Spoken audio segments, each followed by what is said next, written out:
Phoenix Nights. Chapter 1231 Shadow. Chapter 1231 Shadow.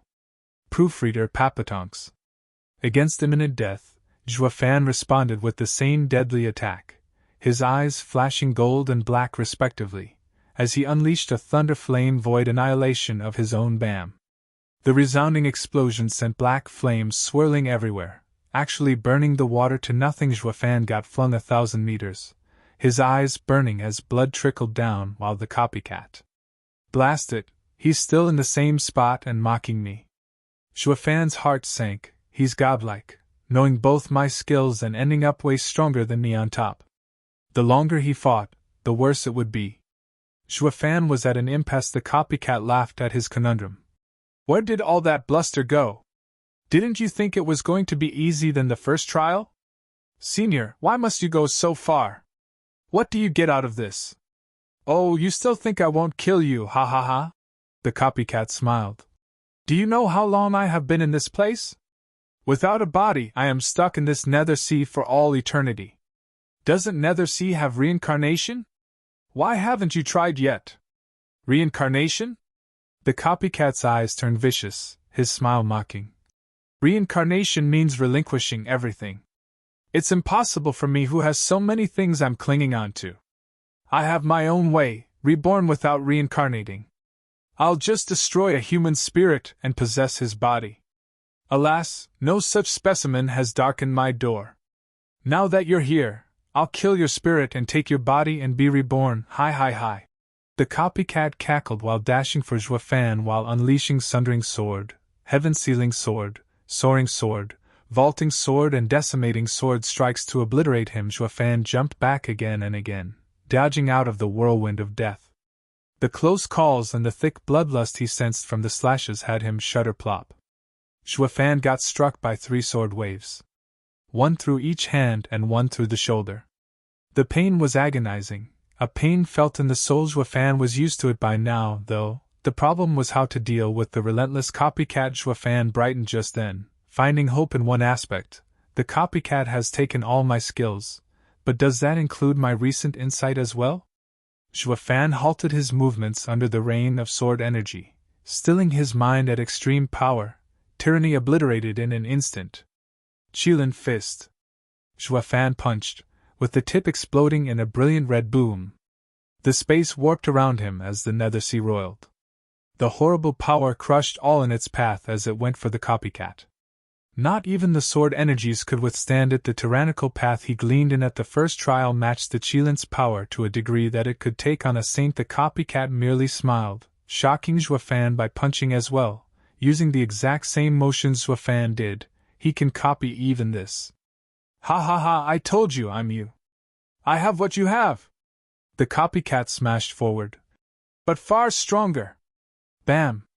The punches met and the water boiled.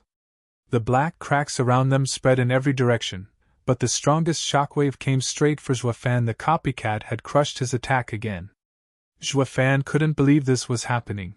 Am I helpless against some pretender? Bam! The aftermath flung him half a mile, making his entire body feel pain and weakening him. As he slumped to the ground, he was too weak to even get up. The only saving grace is I'm a soul without innards, or I'd be turned to paste by now. Whoosh! The copycat flashed before him with a savage grin. Ha ha ha, you lost and couldn't pass the trial. I will now use your spirit to be reborn, ha ha ha. Huff! Juefan panted, struggling to get up, only to sprawl back down in weakness. He closed his eyes, giving up. The copycat laughed harder as he placed a hand on Juefan's head. It's over, Juefan. Divine Eye of the Void 8th stage, blink! Juefan flashed his eyes open and his right eye shone in 8 golden rings. The copycat's chest sported a hole in it as he froze in place. Juefan glared at him and his shaking hand. Didn't you have all my skills and strength? Don't you know the Divine Eye of the Void 8th stage can transfer any of my attacks to you through space? Ugh. The copycat frowned then sneered. Of course I did, I just didn't care. Juefan stared hard. The copycat mocked. Take a look down. Juefan stared and found his chest having an extra breathing hole as well, in the same spot as the copycat, looking up at the copycat. The chest was healing. Juefan was perplexed. Ha ha ha, who do you think I am? The copycat cackled. I told you that I'm you. Harming me is harming yourself. Kill me and you kill yourself. All harm you do to me you do to yourself. You can do nothing to me. Juefan shuddered. No way. Why then are you fine with all the wounds you caused me? The copycat gave an insufferable grin. Juefan was so confused, he didn't know what to do. I can't harm the copycat no matter what I do. He's even stronger than me. How am I even supposed to win? Since this was a trial, there had to be a way to pass it. Juefan frowned hard and thought the copy sneered, floating 100 meters above, and pointed at Juefan. Main farewell. From now I'm Juefan, ha ha ha. Juefan was still puzzled even as the killing move came for him. Why does he have my divine eye of the void and apocalyptic thunder flame? He even has my recent insight on the tyrannical fist. It's like seeing another me. No one else can have my insights to such flawless degree. Not even a sovereign can do it. Juefan looked up at the same face marred by the savage grin, and spread his arms as he gambled. The copycat's sword strike ran through Juefan's chest, and the two bodies clashed, with the heads facing each other. The copycat didn't look happy at his win, while Juefan was calm. When did you notice? The copycat spoke. Juefan said. Just now. I can't kill you since I get wounded instead. This means we're one. You've also been going on that you are me as well, Juefan. You won, Juefan. It looks like I won't be able to be reborn like last time by taking over your body, ha ha ha. The copycat turned into a black mist and entered Juefan. Juefan's eyes were vague. When he snapped out of it, he found himself sitting down and unharmed before a broken wooden gate. There was not a trace of battle around. His shadow floated away, forming a man in black 3 meters away as he congratulated. Juefan, you passed. Chapter 1232, Third Trial. Chapter 1232, Third Trial. Proofreader Papatonks. Thank you, Senior. Juefan stood up and bowed before the shadow. Senior, was everything that happened an illusion? Yes and no. What does it mean? An illusion is fake, but the contents can be real and fake. The shadow replied. Those were the doubts your heart had. Juefan asked. If I had died in there, would I have died now? Yes and no. And what does that mean? Juefan would have died, while the one who lived. Juefan. Juefan finished. My current self would have died, while the old me would be reborn? The shadow nodded.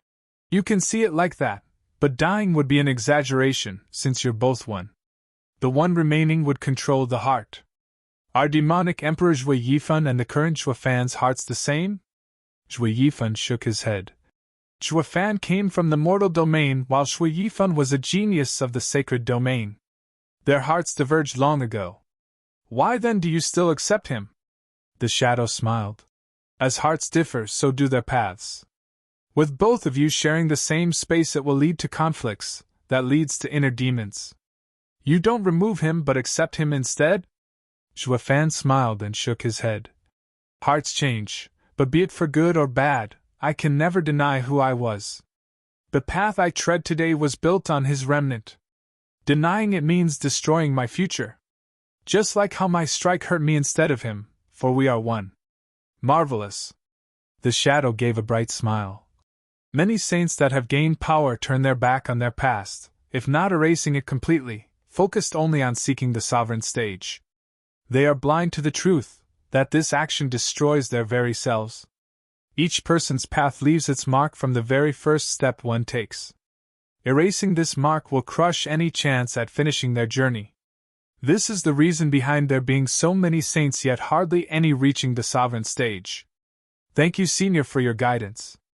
Juefan bowed. The shadow floated before Juefan and reached with a finger on his forehead, shining prismatically. If it had been Juefan before me instead, I would have sent you back. I'm glad it's Juefan and now you have passed the trial, ha ha ha. Juefan felt his heart becoming clearer, understanding deeper insights. He found with a start that he had grown in heart and mentality. Senior, may I go to the third trial? Of course, let me send you off.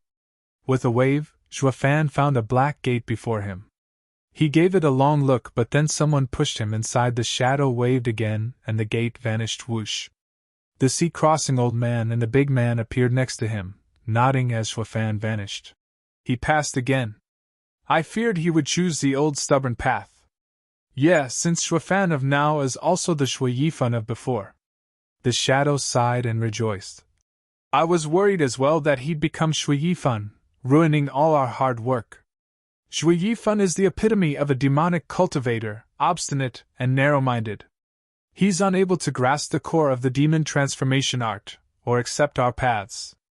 If Juefan had been hostile and denied his former self, he would have become that narrow as well, and his heart would have closed up. What fortune it never came to be. The two nodded. Many people believe what they do is right while shunning others that do the same thing. They don't realize that everyone else is their reflection.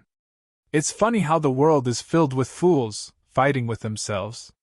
Our efforts have borne fruit, for Juefan accepted his past and steps closer to the Tao. It's too soon to tell. There's one last trial to go before the Nether Sovereign's test. Any deviation means everything we worked for is lost, and the final victor will be the Heavenly Sovereign. The big man was grave, while the other side rumbled. The three looked up at the sky and tensed. Our 4 sovereign paths have been holding the Nether Sea for so many years against the Heavenly Sovereign, but with 2 of us having been passed on, there's no telling how long before the Nether Sea falls under his assaults. I just hope it'll be enough for all the inheritances to be passed on. Boom! Another rumble came from above, making the entire sea royal and the sea beasts rushing into hiding, all of them. Ah! Juefan slammed into the ground once more with a familiar cry. This place was way weirder than the last ones. There were pinwheels, wooden horses, swings, rocking chairs and many, many more toys. Juefan's face twitched. The first trial had a huge stone gate, almost impossible to open, but there I gained the tyrannical path. The second trial was facing my former self, to temper my mind. The seniors were quirky and had their own styles as mighty seniors, so what then is up with the third trial? A playground? I wouldn't have bought this stuff for young Sanzi 100 years ago. Juefan was on high alert regardless, shouting after seeing no one. Is this the third trial? Senior, could you come out? Silence. Juefan searched around, but there wasn't any sign of any man around. Whoosh. A shadow flashed behind that startled Juefan. Looking back, there was no one there. Pa. Another person appeared behind him again, and Juefan switched around, but still no one. Senior, please, enough with the games. You have enough power to toy with me to death. Ha ha ha, I am close to dying of boredom, all alone for so many eons. Don't worry, I won't get tired of you anytime soon. A child's voice echoed, making Juefan flinch. Looking back, he still found no one there. Senior, does passing the third trial imply beating you as well? Why beat me? The child giggled. Since you want to pass, the goal is hide and seek. You find me and you pass. Hide and seek? Juefan frowned. Isn't that just random? Is that what you think? The child started. Then let's play with the wooden dolls. Win to pass. Curses, now the topic changed at random? There's no logic behind it. Unlike the other 2 seniors, this guy's all over the place. Is this the third trial's guardian? Juefan's face twitched and shook his head. Senior, can you please not joke around? I really want to pass, but isn't this a little beneath you? Beneath me? A big guy like you wants my respect? A figure flashed before Juefan, an 8-year-old child. He might look like that, but the eyes hid wisdom, while the face showed pride as he looked down, of sorts, on Juefan. Juefan had a weird feeling. It was like meeting young Sanzi again. He should have called young Sanzi a senior back then as well, but it was just too hard to say that to someone so young in body and mind. Oh, senior is a dead sacred beast as well? Hey, I'm human all the way. The child huffed and stuck out his tongue. Buddy, ever heard of the best talent in antiquity? Best talent? Juefan mulled. Isn't that the Heavenly Sovereign? He's the first among the 10 sovereigns. Bah, his cultivation is the greatest, but he's not the best talent. The child turned smug. Talent is excelling in youth, achieving in their prime, and continues to dominate in their seniority. Look at me, my looks, my everlasting youth, aren't I an excelling youth? The heavenly sovereign has nothing on me. He can only stay in his 20s at best. In other words, he got his success at 20, reaching a cultivation enough to not grow old only then. But me, I got it all at 8. Who's the genius now? Chapter 1233, Child Sovereign. Chapter 1233, Child Sovereign. Proofreader Papatonks. Juafan sized him up and shouted, I heard that among the 10 sovereigns, the last one is the child sovereign, having found his path in youth. Can it be that, sir? Hey, leave that last part out. The child sovereign's face twitched and sneered. We're all sovereigns yet talk behind another's back? Especially those 3, having no shame calling themselves the top of sovereigns. And when it's my turn, they label me as the runt. Couldn't you have come up with the ultimate talent instead? Are you looking down on me because of my looks? Juafan chuckled, bowing with respect. Forgive me, sovereign. But even so, sir is still a sovereign, a realm all want to achieve and never could, even if they get a poor title. I'd rather not hear you saying that about me. I'm not much worse than the other 9 either. The child sovereign flared his nostrils, looking at Juafan with a cold gaze. Buddy, did you come to pass the trial? Yes. Just go home, you won't make it. Why? I didn't even try. You're still asking why? Because you mentioned that title, that's why. Humph! The child sovereign stuck out his tongue. You called me last, so I'll keep you in the nether sea until you rot. Juafan sighed. The child sovereign looks like a kid, but he's been a sovereign for countless eons, unlike Gu Santong. So how can he still act like one? Just how did he become a sovereign anyway? What's his path? Regardless, he's being hard on me on purpose. At least I've been through this before with young Sanzi. Maybe I'll just coax the young sovereign.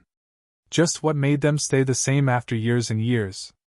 Sovereign, that was but a slip of the tongue. In truth, everyone respects and admires Sir the most among all the others. Juafan beamed, putting on an amiable look as he sucked up to him. There has never been one with more talent than Sir in all of history. There hasn't been any youth achieving their paths for so long. Even my godson, Gu Santong, it was because he was a young sacred beast that he had so much power, but he also grew up in the end. Only Sir, forever young, can outclass all the other sovereigns. They must be jealous of your talent to call you last. But Sir isn't last to me, you are the first. Child Sovereign gave a wide smile. Truly? More real than you and I. Just with your youthful looks, none of the others can match. They must be dying with envy, ha ha ha. Juafan smirked, running his mouth. It was an amazing feat attaining one's path at such an age, making him unique, but no one wanted to be stuck as a sniveling brat. The child sovereign's talent was incredible, but he was stuck in this form and could only console himself. Why would any other sovereigns ever be jealous of a shorty? Even Juafan wouldn't want to be like him. The child sovereign nodded, being as simple as his name implied, making a little flattery work on him. Right, you have good eyes, pal. So you want to pass? I'll give you a hand. Since you adore me so much, I can let you go through, no trouble. But before that, I am guarding this trial on behalf of the Nether Sovereign. I have to play my part or he'll nag me later. Please do, Senior. Juafan rejoiced. The other trials were dangerous, but both got him something great. The last trial had to be up to par as well, and he was looking forward to it. Child Sovereign beamed. So I'll go easy on ya, by playing catch. Grab me and you pass. Juafan's face twitched, shaking his head. Sovereign, isn't this too easy? Does Sir have a deeper meaning behind the children's game? What else can help you pass? Oh, only passing. Juafan felt let down for overthinking it. He feared it might be something impossible and would have failed, but now it was way too easy and he'd get nothing. I'm so picky. The child sovereign saw through him. Why, you like pain? Can do. The same game, but this time I'll make sure you'll be stuck here till you rot. Zhuofan's heart sank having gone through 2 trials. He knew the sovereigns had a reason for being mysterious and acting so strange. Maybe the game's the same? Zhuofan nodded gravely. Please guide me, senior. Zhuofan shot to grab the child sovereign whoosh. The child sovereign vanished then and there, popping behind him, on a wooden horsey. Still think it's easy not even able to reach me? Whoosh. Zhuofan flashed as well and reached out for child sovereign's shoulder. I knew that even a restrained sovereign is impossible for me to overcome so easily. Zhuofan sounded from behind child sovereign, his right eye shining in a golden halo as his hand was inches from the child. Zhuofan felt some uneasiness as he continued. Of course, if sovereign used some mystical art, I would never ever be able to do it in a million years. Reverse psychology, is it? The child sovereign's eyes shone and snickered. Relax, I'm quite conscientious when playing and won't break the rules. Though it's not like it'll make a difference, you sneaky rascal, ha ha ha. Zhuofan watched him on top of the strangely swaying wooden horse, just as his hand grabbed at the child's shoulder. Without touching him, I couldn't catch him even at such a distance. Zhuofan was startled. The child sovereign was on the same swaying horse, giggling. I didn't move this time, but you still couldn't catch me? Ha ha ha. The child sovereign scurried over to a nearby bed, laughing. Zhuofan was grave. The child sovereign has some weird movements. It looked like he used the swaying wooden horse to avoid me. Such precision and subtlety is just what a sovereign can do. He's weaker now, but he has experience and mentality to help him take on anyone. Zhuofan's brow shook, his right eye shining golden. Freeze! Hum. The child sovereign's space turned solid and Zhuofan reappeared to try and touch him, only for child sovereign to vanish once again. Illusion? Zhuofan's heart raced. I didn't use any skill, having slipped away before you reached out. The child sovereign sounded from behind. Zhuofan saw him on a swing, moving his feet around with a smile. So fast. Zhuofan gasped. He's restrained yet can move faster than my divine eye of the void. A sovereign is on a whole other level. He doesn't have just strength, but many insights and skills to widen the gulf from the rest. Zhuofan was eager to fight, shooting for the child sovereign with the divine eye of the void shining brightly. He flashed on and off, his hands moving and forming a net to trap the child sovereign. The kid's image warped like a mist, small or big. As it slipped through the net with his annoying snicker, the playground found itself scoured by 2 figures, running all over the place as one chased and the other dodged. Zhuofan gasped, huffing after 4 hours of no results. The child sovereign was giggling still from the swing. Brat, tired already? Look at me, I'm not even out of breath. You're a sovereign, how's that a comparison? It's just catch, yet you've been up to your old tricks and guile all this time. Of course you'll wear out. The child sovereign sighed. Pal, do you know the best animal to catch a mouse in his den? Zhuofan said. A cat?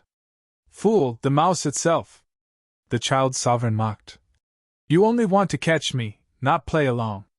Since you can't go along with the flow, how can you catch me?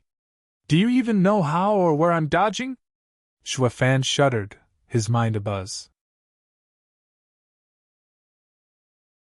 Chapter 1234, Return to Your Roots. Chapter 1234, Return to Your Roots. Proofreader Papatonks. Zhuofan took a deep breath and closed his eyes. When he opened them, they lost their edge. The child sovereign nodded. Again. Sure. Zhuofan shouted as he smiled and went after the child sovereign. He still couldn't touch him, however. He no longer looked so stressed out, but casual as he went after child sovereign again and again. He got so into it, Zhuofan forgot how many times he'd been doing it, and instead enjoyed the game just for the fun of it. Zhuofan ran all over the place, finally feeling that the child sovereign was almost within grasp. Zhuofan's hand missed the child sovereign, but then he grabbed out of reflex to his side, actually feeling flesh. Zhuofan looked back at the child sovereign's smile. I got you. Congrats, you passed. The congratulations no longer sounded childish, his face turning mature as he nodded. Zhuofan said. Passed what? Then it hit him that he had been playing the child sovereign's game to pass the third trial. He was just so engrossed that he forgot about anything else as he chased the sovereign around. You've accepted the new change of pace, good. The child sovereign sighed. Now wasn't that fun playing a game? Wasn't it great to forget all your worries? Xuefan nodded. The child sovereign sighed at the sky. Kid, I'm the best talent in the world, having found my path since very young. Everyone thought I was the strongest human, their representative and hope. But I've become a sovereign 100,000 years later than the other 9, the so-called last. Do you know why?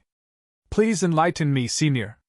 Xuefan bowed. The child sovereign continued.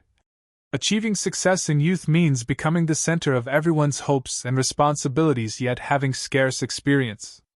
No knowledge and no guidance had paused my cultivation at peak saint for ages.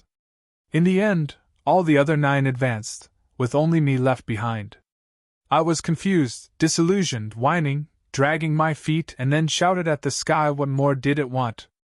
I've seen many famous masters, asking without shame for guidance. I've gone through trials and hardship, only to realize that what I lacked was living. Living? Yes, living. The child sovereign spoke. At birth, we come into this world wanting nothing, no fame, no power, free and light. Only as we grow do we yearn for wealth and fame, pursuing lofty dreams while burdening ourselves with much more and more weights. Myself the most, being humanity's top, I had heavy burdens on me, glory and duty. The joy and pain robbed me of plain living. So I've spent those 100,000 years doing just that, living. I even acted as a child and played with other kids to mend the hole inside me and become a sovereign.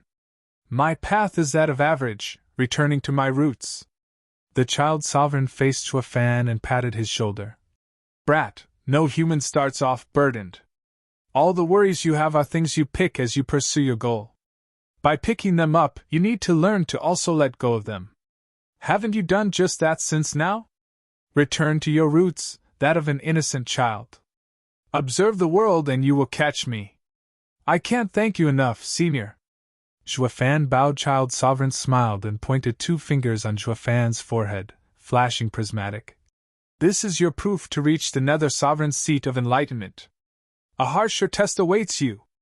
Xuefan shuddered and felt a cool feeling taking over his heart, bringing him peace.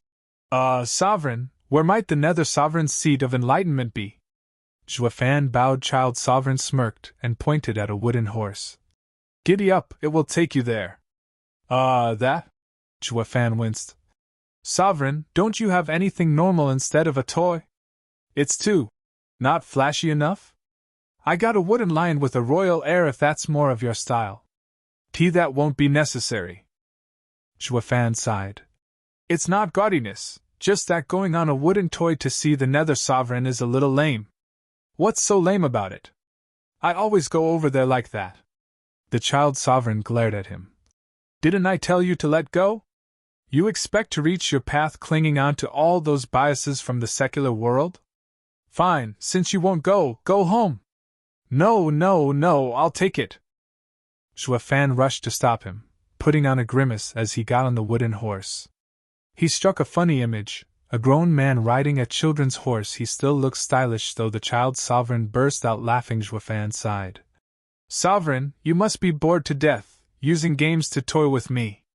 But I can take it, for I respect my seniors. Better keep that to yourself and have your last shred of decency, ha ha ha. Go! Pa! Slapping the horses, but the wooden horse shot forth like a shooting star. Xuefan was gone before he knew it. The child sovereign smiled. This leaves the nether sovereign's side. Old friend, it's up to you now. Boom. Cataclysmic explosions rumbled as the sky cracked and the nether sea boiled. Child sovereign sighed. Heavenly sovereign, you're here. The child sovereign vanished. He reappeared high in the sky along with 3 other figures. They said with urgency. How was it? Did he pass? Isn't it obvious since I'm here? The child sovereign looked at the sky and at the spreading cracks with clenched fists. How long will it last? The trio shook their heads. Heavenly Sovereign's divine eye of the void's 2nd stage, void annihilation, is designed to break barriers. With only one sovereign path remaining, With the Nether Sovereign linking with the Nether Sea, I believe it would last at most 1 hour. In other words, the Nether Sovereign must pass on his life and death path in this short time before all is for naught. The Child Sovereign ended. Dark clouds loomed in the horizon, with a minute light trailing among the gloomy weather. How's this wooden horse so fast? The biting winds made Juafan's ride unpleasant, shocked at the toy's speed. In moments he was on a bleak mountain, with a stone platform made up of 3 square meters black blocks. A wooden cross stood tall on the platform, with a familiar figure tied to it struggling to break free off those bonds. Ching ching! Chu Ching Ching started and cheered. Juafan, The image of Juafan on the wooden horse left her speechless. Just where did you find that weird ride? She then snapped out of it. Juafan, help me! I'm coming! Juafan shot off the horse before it landed, only to freeze on the spot the minute he touched the ground. He watched as gray mist floated from below, and grabbed his leg's apocalyptic thunder flame eye. Juafan let out the black thunder flame, burning the gray mist and making it wail. You dare? Who is running amok in my seed of enlightenment? Chapter 1235, Lost Souls. Chapter 1235, Lost Souls. Proofreader Papatonks. Whoosh. As the eerie wind blew, gray mist fell from the skies above, turning into a dark and aged face staring down the two with bloodthirst. My seed of enlightenment? Chu Ching Ching was baffled. Does that mean he's... Juafan rushed a bow. Greetings, Nether Sovereign! It's really the Nether Sovereign? Didn't he die? Chu Ching Ching was stumped. Why then is everyone fighting over his seat of enlightenment then? They're only getting themselves killed trying to steal from the owner. She didn't know what to think of all those greedy fools. It was said that the 10 ancient sovereigns fell, and finding their seed of enlightenment would mean inheriting their legacy to become a sovereign. Since the guy was still alive, and you're trying to steal his stuff, you must be itching to die. The Nether Sovereign glanced over and sneered. I am Nether Sovereign, ruling over life and death. Death won't stop me. Since my Nether Sea can hold lost souls, why can't it hold myself? Ha! Chu Ching Ching bobbed her head. Yeah, the Nether Sovereign is the patriarch of all lost souls. With the Nether Sea holding them, it can have him as well. Those out there must be unbearably naive to go after the Nether Sovereign's stuff of all people. But we were not here to take anything, we just got involved by accident. What a cruel fate. Senior Nether Sovereign, we have come here by accident and only wish to return to our world and not take anything. I hope Sir will pardon us. Juafan bowed. As per your demands, I passed the 3 trials. Please let us go. Chu Ching Ching bobbed her head. The Nether Sovereign sneered. Trials? Right, I did set those up so one could see me by passing them, but that does not guarantee you'll get to leave with your life. A chance isn't the same as certainty. It's all up to my mood. Senior Nether Sovereign, are you perhaps happy now? Anything but. Why? Juafan and Chu Ching Ching asked. Nether Sovereign scorned. You expect me to smile when some brats barge in, messing up my concentration? Rumble. A boom came from up above, and the Nether Sovereign turned grave. However, I won't go hard on you and shall give you a choice. One of you shall stay and one can return. You choose. I'm staying. Both shouted at the same time. The Nether Sovereign cackled. Ha ha ha, that was quick. Was I being too easy, perhaps? Then here's another. Senior, you're a renowned sovereign.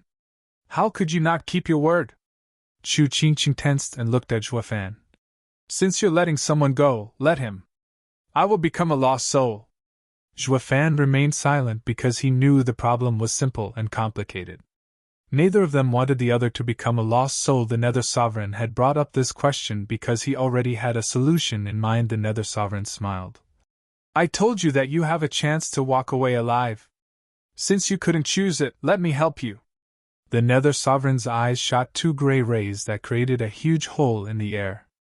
Howling and booming came from beyond. The two of them saw familiar people running, chased around by a tide of shadows.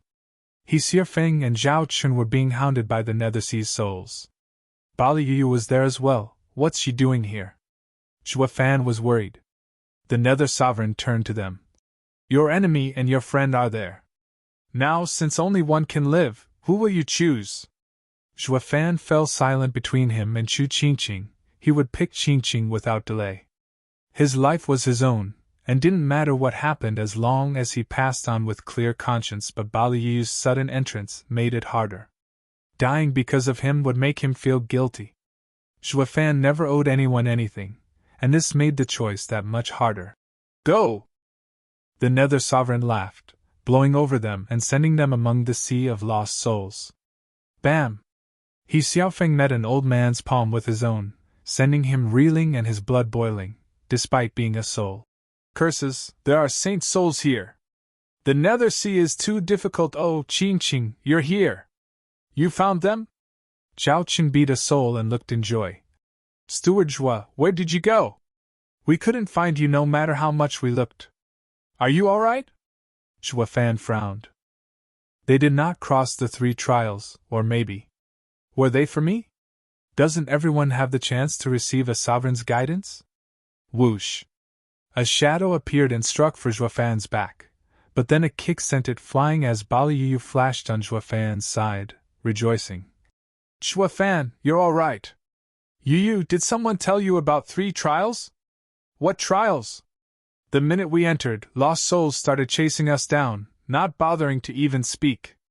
I just thought they can't speak to begin with. Why? Oh, nothing. Zhua Fan was grave, further proving that the tests were held for him in particular. Further, the only way to find the Nether Sea was through Sovereign Yun's globe. Then there were the Sovereign's 3 tests. Was this all on purpose? But why? I was a mere demonic emperor before. Is it because I found 9 Serenity's secret records? Zhua Fan was confused. Zhua Fan startled awake. Qingqing! Chu Qingqing was still stuck to the cross, unable to move, as the souls shrieked and approached. Qingqing! He Xiaofeng shouted as well, yet was happy inside. Great, a damsel in distress in need of a hero. I don't know how she got up there or how she appeared here, but I just have to save her and her heart will be mine, as well as it. He Xiaofeng shot for Chu Qingqing, shining silver. A huge figure with 8 swords on its back appeared, almost 1,000 meters tall. A saint's unique ability, sacred body. Damned souls, leave Qingqing alone! The huge image reached for 2 swords and slashed. Boom! Tornadoes flew from the speed and power, and erased everything in their path. He Xiaofeng's image towered above like a mighty king. He sneered at everyone with pride and conceit. Well, Qingqing, aren't I cool? Bam! He didn't get to wallow in his narcissistic tendencies, as the following boom was from an even bigger fist hurtling his image through the air. He hit the ground hard and shattered his sacred body. He Xiaofeng felt his entire body aching and turned pale. Who did that? Curses, that really hurt. He Xiaofeng panted as he strained to look up. Peak Saint? There's a Peak Saint in the Nether Sea? He actually died. Before him was another colossal image, wearing a dark face of disdain. Ignorant pipsqueak, in the great ancient war, even sovereigns fell, let alone some lousy Peak Saints. You dare prance before me, foolish second-layer saint? He Xiaofeng's heart sank. The Nether Sea is the Nether Sovereign's domain, so of course there'd be monstrous souls. Chapter 1236 Life and Death.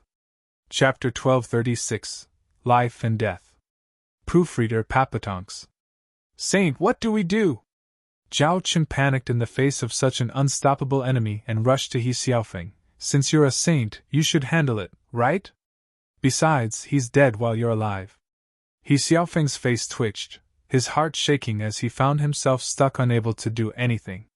He was the Sacred Mountain's young master, with lofty cultivation enough to toy with any other fools outside, as none could do the same to him here, though. He couldn't raise his head, for his fist was weaker. Bam! Another boom echoed as the saint's fist came for another blow.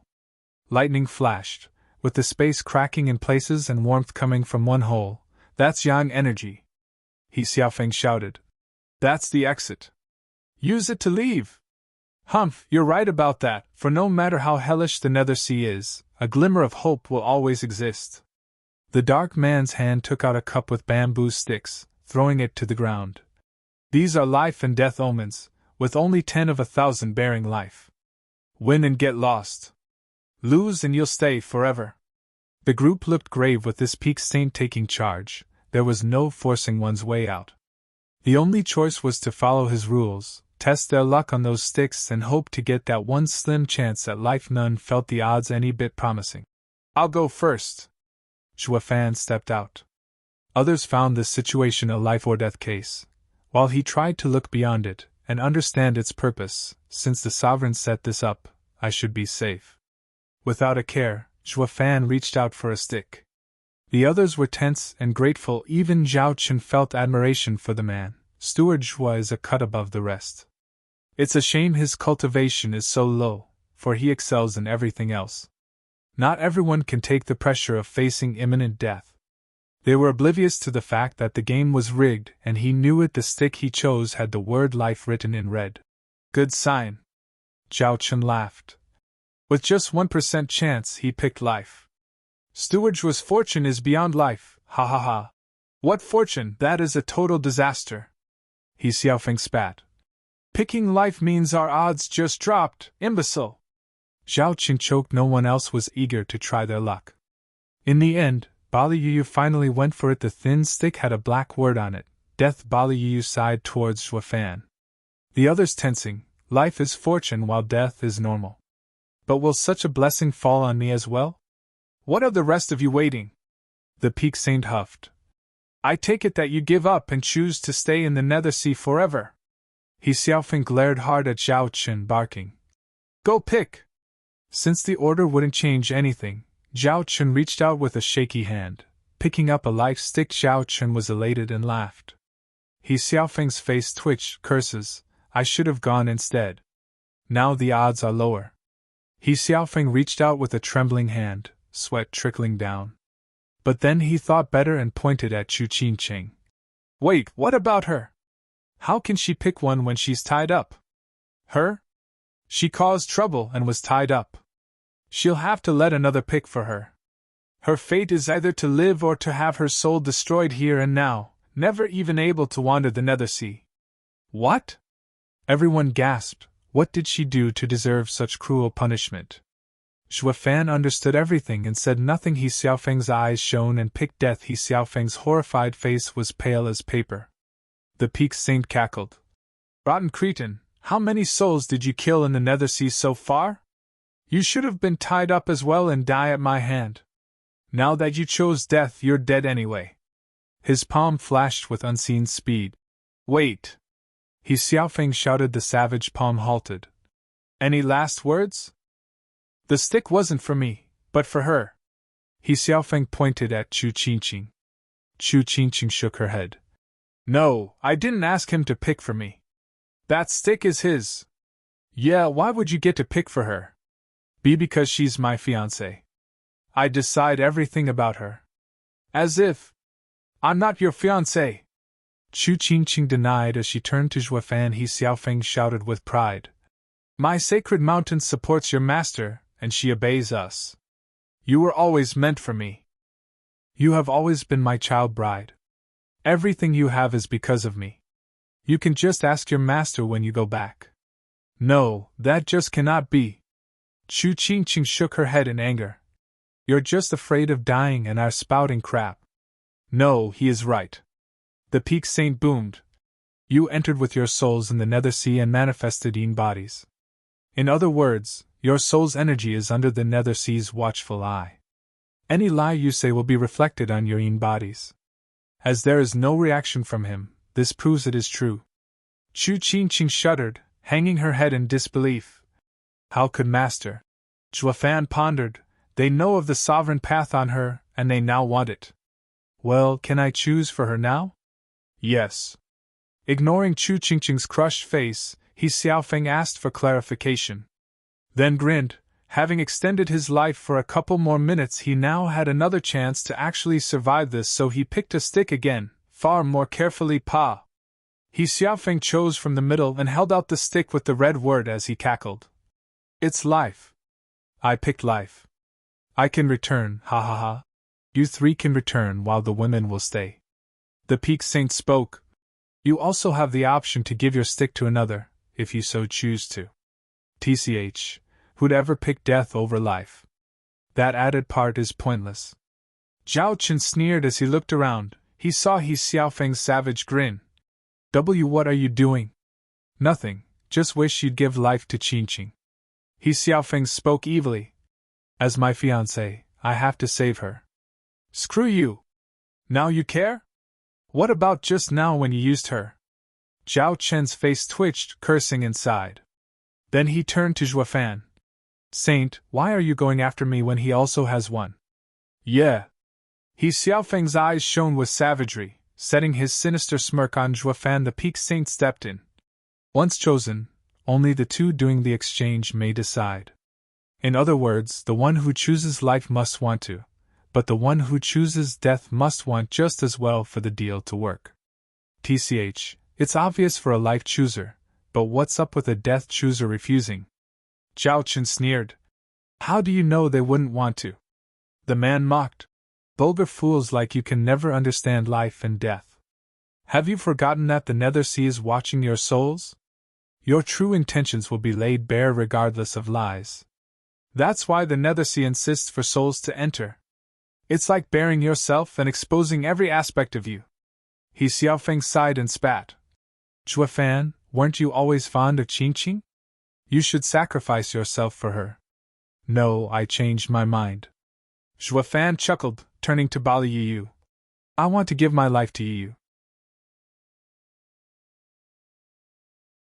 Chapter 1237, Cleanse. Chapter 1237, Cleanse. Proofreader Papatonks. What?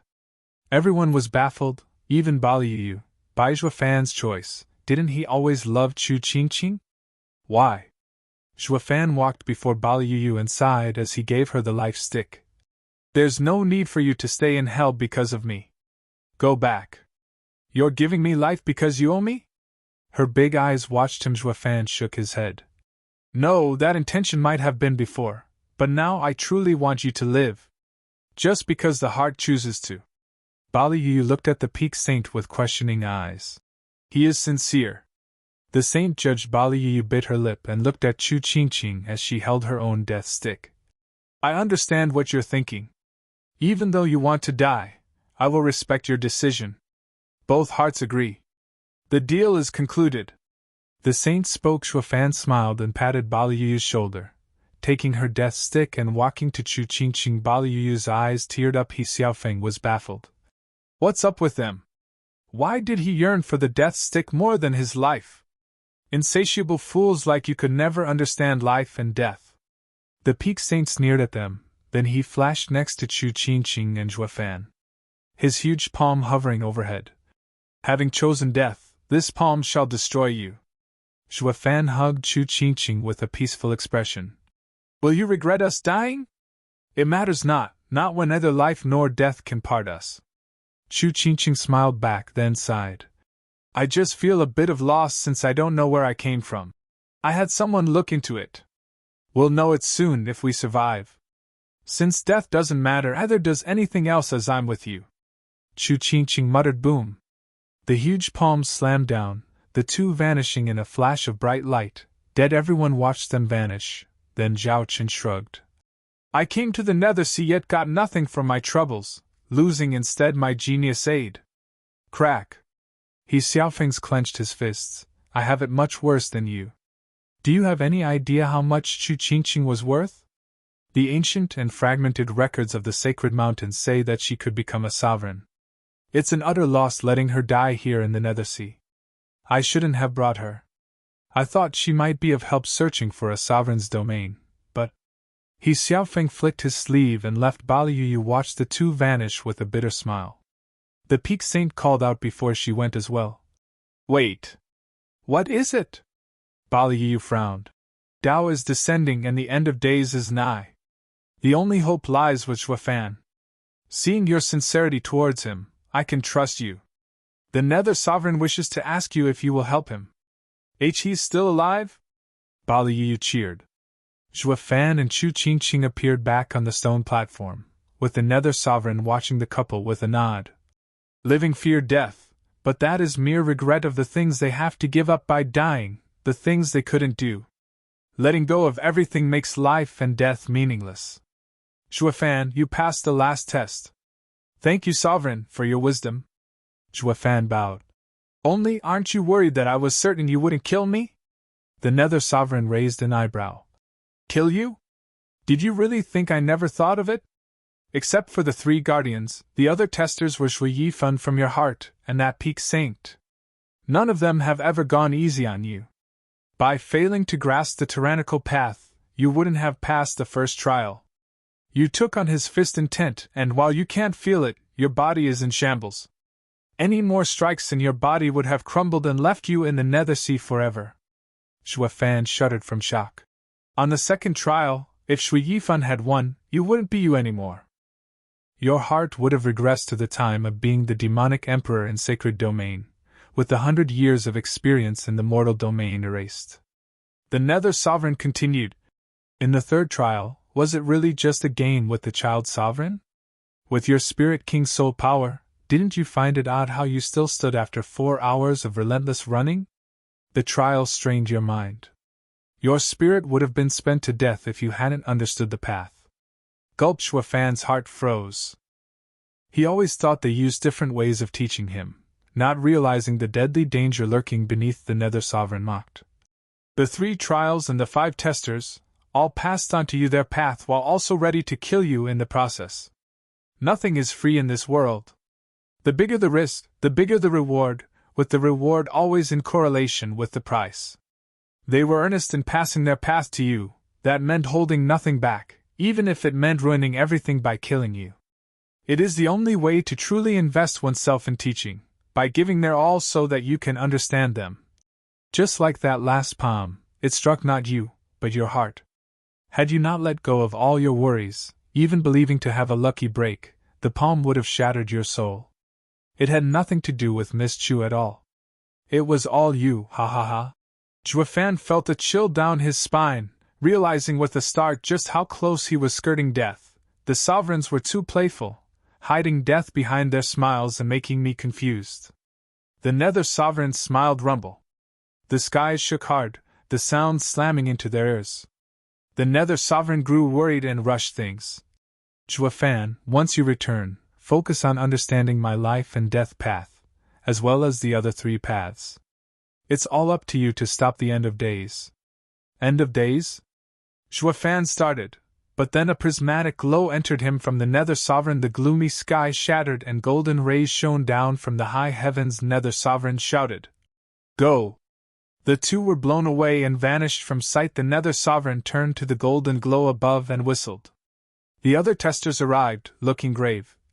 Heavenly Sovereign, after all these years, you still managed to force your way in. Ha ha ha, you asked for this, didn't you? The sky let out golden ripples and a humongous eye appeared with 12 golden rings in its center. It would have been impossible to barge in here with your 4 sovereign paths holding me back. But you had to be suicidal and pass them all on. Suicidal? The first guardian mocked. We've died eons ago. Everyone here is a mere damned soul clinging to their path. How is that suicidal? The huge eye focused on him. Tyrant Sovereign, Shadow Sovereign, Child Sovereign, Nether Sovereign, and Rebirth Sovereign. You know yourselves to be damned souls, so why do you keep fighting me? I'm not doing this out of my wish, but for the world's Tao. But your path is frightening. The old fisherman said. The world is of yin and yang, condoning good and evil within its boundaries, without any extremes. All the creatures had the right to live. Heavenly Sovereign mocked. Tao is the foundation of everything in existence, discarded like a rag the minute the demonic path arrived. The world is tainted, no longer caring about Tao. What's terrifying is the demons in humanity. As the Heavenly Sovereign, I shall stand in heaven's stead to enact the Tao by purging all demons. As such, since you're all born of the demonic path, you all must be removed for being opposite of my path. We aren't demonic cultivators, but people, in coherence with Tao. Nether Sovereign spoke. We seek the good in people, while you can't see right from wrong. Of course we walk different paths, Humph, we really are different men on different paths. You want to use the demonic path to fuse the 10 paths, to fight my heavenly path. But all your hopes will be in vain, with your plan in shambles. I will be the one to fuse the paths and not the one you rest your hopes on. Heavenly Sovereign mocked. Farewell for good, old friends cleanse. Hum! The huge eye shone in 11 golden rings, unleashing a ripple of light. The nether sea vanished then and there, despite the nether sovereign's calm face. Heavenly Sovereign, you will fail. Our paths shall bear witness. Chapter 1238, Emperor Stage. Chapter 1238, Emperor Stage. Proofreader Papatonks. Whoosh!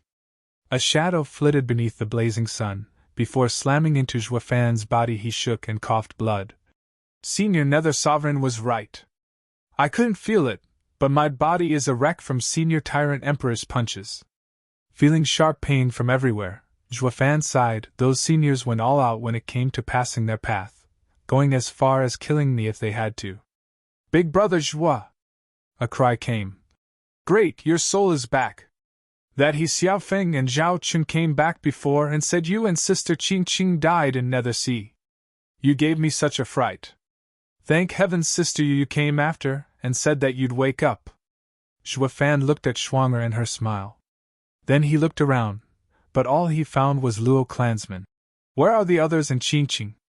Ruby Cloud sect group heard of Sister Qing Qing's passing and took her body. Demonic Emperor and that he Xiaofeng didn't even look at you as they left. Schwanger smiled. Juafan nodded. Those two only care about themselves and no one else. Since my soul returned, Qing Qing's must be back as well. That he punk might try forcing himself on her after finding out she's alive. What a shame I couldn't get rid of him in the Nether Sea. Juafan sighed and looked around. Where's Yu? I don't see her. You finally think about her. Schwanger squinted at him. Sister Yu said she has something to do and won't be back to the clan for a while. Something? What can she do when she isn't even familiar with sacred domain? Juafan frowned, but gave up trying to figure it out. He knew her character, and she should be fine. Then let's go back. She must have her own plans. Should we tell Demonic Emperor? Why bother? Juafan's eyes shone coldly. I've earned much from the Nether Sea and will use them to advance. I don't have time for anything else. When I come out, I'll settle the score with those geezers, Humph. The others nodded and looked ready to fight. After these calm years, Steward Jua is ready to strike the 8 emperors. 3 months later, Juafan was in a private room in the Luo clan's manor. Having entered it the minute he arrived, Luo Yunchan and the others were left hanging, their cordial mood gone. Dan Qingxin and the oldies nodded. He must have gotten something from the Nether Sea. I should have went as well, ha ha ha. Yeah, it must be something great by the looks of his hurry. They were envious. My, that's a supreme expert's domain for you, filled with riches. The kid is so biased, taking just 2 girls with him to hide his strength. We really missed out. The others nodded. Juafan ignored all the chatter coming from outside and set up a defensive array before sitting cross-legged on the bed with eyes closed to ponder all that happened in the Nether Sea: the Tyrant Emperor's fist, Shui Yifan's fight, the Child Sovereign's movements, that Peak Saint's attack, and the Nether Sovereign's final warning. Each even flowed through his mind as his energy surged higher and higher. Yuan Qi flooded his meridians with astonishing speed, covering every nook and cranny. Buzzing came from Juafan's body as he released prismatic glows. The array had no way of stopping the lights, passing through them and coloring the heavens. What's that? The chatty group outside gasped, watching the sky shining in rainbow colors. Their cries soon died out as the light fell on them and provided warmth and comfort. Dan Qingxin's heart thumped, his voice shaky. Please watch over me, I'm advancing. He rushed into his room and sat down at once to use the prismatic glow to reach the Emperor stage. Curses, that's my line! Muronglai was also frantic as he went to his room. I'm advancing too. I leave the guarding to you, brothers! You think we're any different? Let's leave guarding to whomever feels like it, cause I won't. Ouyang Lingtian went as well. How sly, advancing by yourselves. What about us? Yeah, we're in the same boat. This is a truly rare chance we cannot miss. Yeah, let's just all advance then, and no one guards. All of the Luo clan in the city felt something from the prismatic glow above, their strength soaring. None had time for anything else, whether patrolling or guarding, as they vanished into their rooms to close their eyes. The entire city of hundreds of thousands became quiet as a ghost town, with not even a breeze passing. What's going on? Bailey Jingtian looked at the astonishing scene with a smirk. Thunder Sword King, this is our chance. They're all gone and Zhuafan has no one protecting him. Let's go in and kill him for our empire. Silence was his only answer. Bailey Jingtian looked around to find Bailey Yule gone like the rest. You're also, Bailey Jingtian raged. As a Sword Star Empire's Sword Kings, haven't we been tagging with Zhuafan for the chance to kill him? Humph, useless. I'll just have to do it myself. Bailey Jingtian stomped ahead. He only got to make 2 steps as his eyes glazed over under the prismatic light show. His rage faded and calm was restored. The grudge is fading, but why? I feel like cultivating, knowing that I'll advance if I do. I can't miss this chance. Bailey Jingtian plopped down then and there to meditate. The prismatic lights danced above over everyone's heads, enlightening them. None of the citizens missed this chance to cultivate. Boom. With a large explosion, a draconic cry sounded. Dan Qingshin's dragon soul soared out and shone golden alongside a 300-meter-long sword. He actually formed his imperial mark so soon. His power surged wildly, growing exponentially. He entered Emperor stage under the prismatic light, yet didn't stop. Boom. Following Dan Qingshin were tens of other auras booming all over the town and unleashing their golden aura into the skies. Murong Lai and the others advanced as well. Luo Yuhai and the Luo clan's young guards reached the Spirit King stage. Luo Sifan and the juniors jumped 2 whole stages. To the Genesis stage, everyone was overjoyed and amazed. Even with the incredible spiritual energy of the sacred domain, wasn't this still too fast? The only explanation was the mystical prismatic light coming from Zhuafan's room. They knew it had to be incredible. Cultivating under such a light was paradise, so they kept going despite having advanced, for the multicolored lights called to them and whispered deep secrets of the world that made their yuan qi soar. Chapter 1239 Dragons Come Knocking. Chapter 1239 Dragons Come Knocking. Proofreader Papatonks. Elder, up ahead is the Luo clan's base. Whoosh. A dozen people streaked the clear sky and landed, with a muscled man in his 30s leading them as he pointed in the direction of the prismatic glow. We receive word from Gambling Town that the clan is refining a sword from a dragon scale is over there. The old man next to him gasped. What is that? Another elder with red hair frowned. In all my 32 millennia, I've never seen such an event anywhere in Sacred Domain. The whole world knows that any who refines a weapon with my race shall feel our wrath. But this clan just pranced around with their dragon sword without fear. Does someone have their back? Yeah. Another elder with black hair stepped forward, his eyes flashing. Something doesn't feel right. The Luo clan doesn't look like much but does unusual things. Their location is also under some baffling phenomenon. Stay cautious. The others nodded. The muscled man sneered, then came over with a bow. Elders Bai Long, Qi Long, Hei Long, you're overreacting. Isn't that just a rainbow? I heard they have demonic Emperor Zhao Chen's protection. How is that a strong backing? Moreover, the most they could ever get to side with them are the 7 sacred mountains. But would those old guys dare mess in our affairs? We don't fear even 3 of those mountains working together. As for all 7-inch, Bai Long pondered. It never hurts to play it safe. Humans are treacherous and cunning. What if it's the 7 sacred mountains' attempt to taunt us into waging war? Never forget their constant taunts 500,000 years ago over the Fountain of Youth, making our race suffer heavy casualties as we relinquished that precious area. We were lucky that our diehard resolution scared them off, thinking we'd take them down with us, and didn't suffer further needless losses. For the same reason, we need to be extremely careful against the sudden clan taunting us out of nowhere. Remember the past. The others nodded, with the muscled man saying, Should we test them? We'll have to reconsider if an expert is among them. Otherwise, I alone am more than enough to waste them. I don't fear even the 8 emperors, let alone this puny clan. A dragon's pride can't be tarnished. Those humans are looking down on us. The 3 elders nodded. The muscled man perked up and bowed before shooting forward. Before he even got close, the sudden boom scared him. A draconic cry announced the rise of a prismatic dragon as it unleashed a golden aura. The dragon split into 5, each with its own color. They circled in the sky and released black energy in the form of a hole.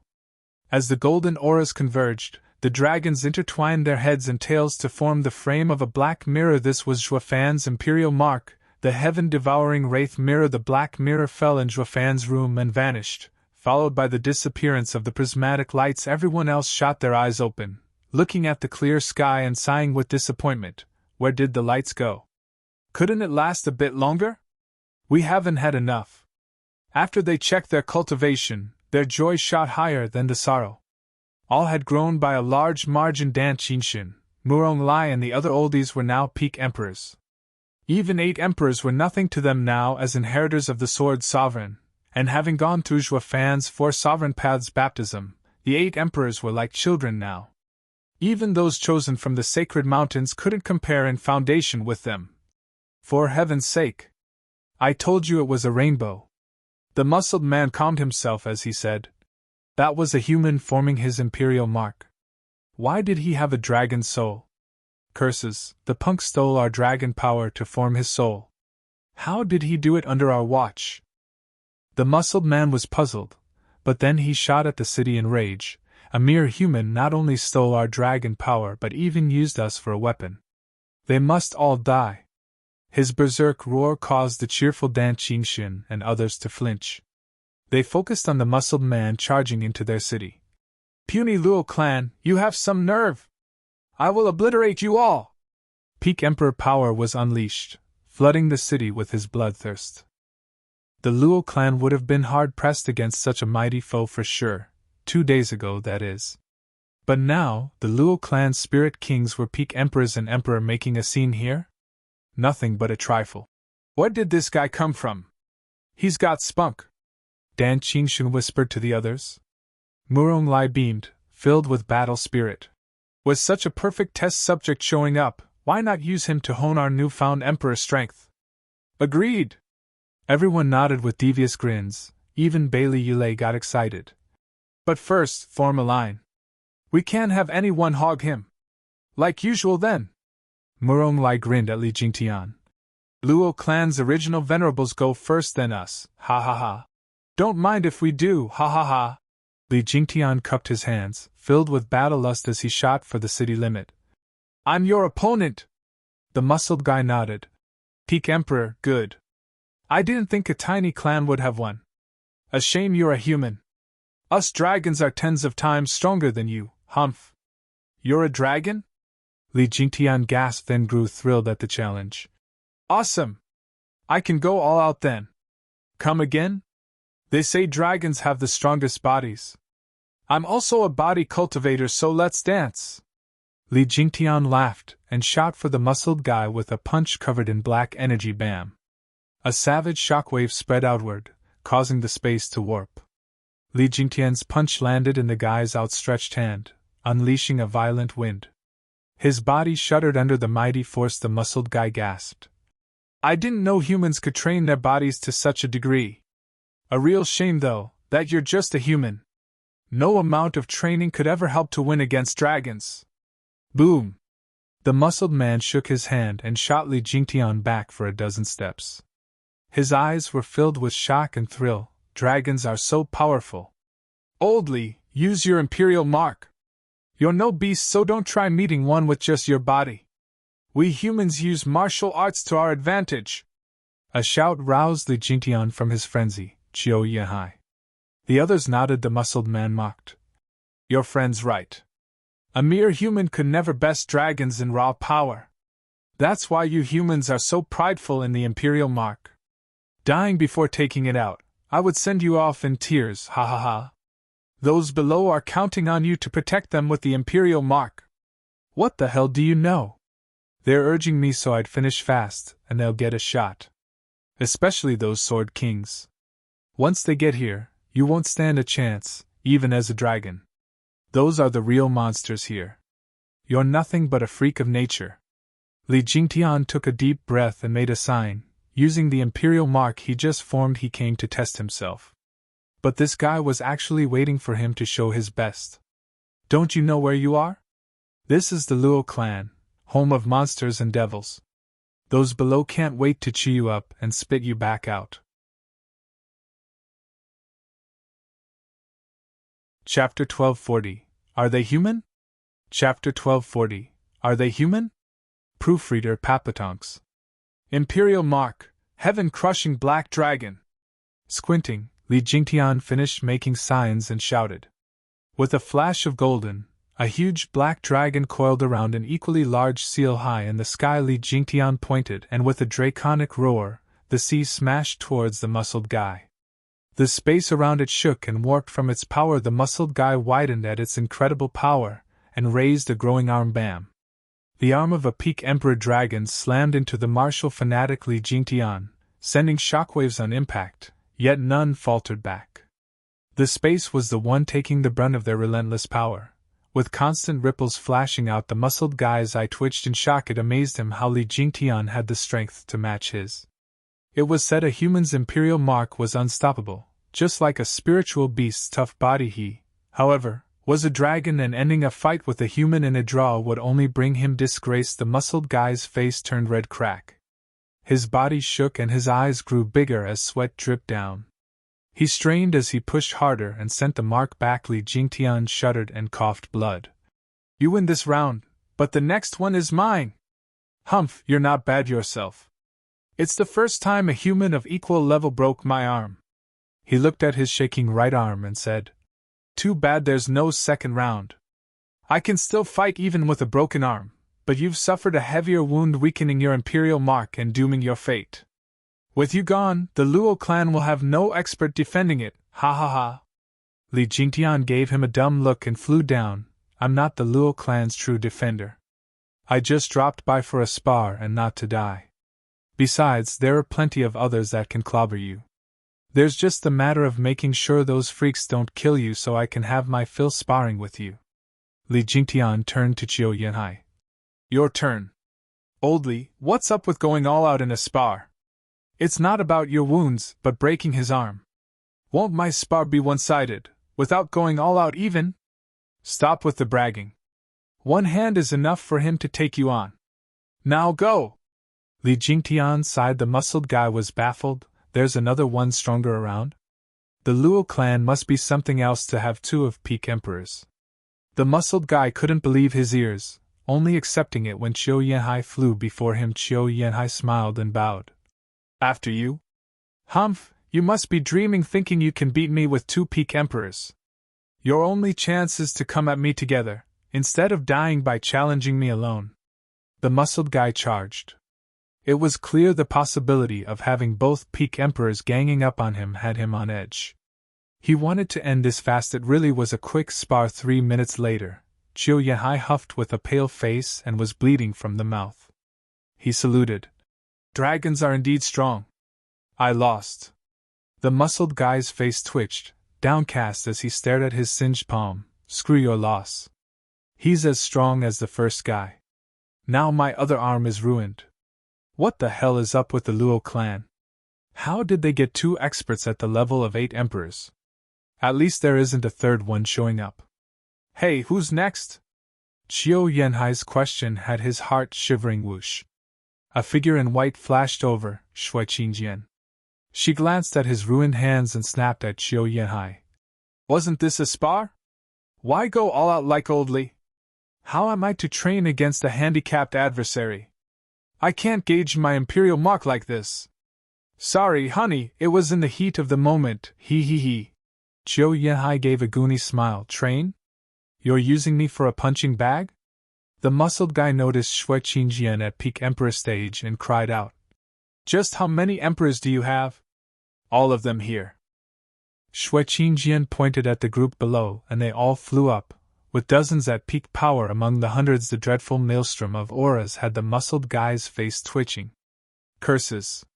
Damn fakers, what are you doing siding with the 8 emperors at your level? You could just thrash them and take everything. That's why you challenged us, you have the power.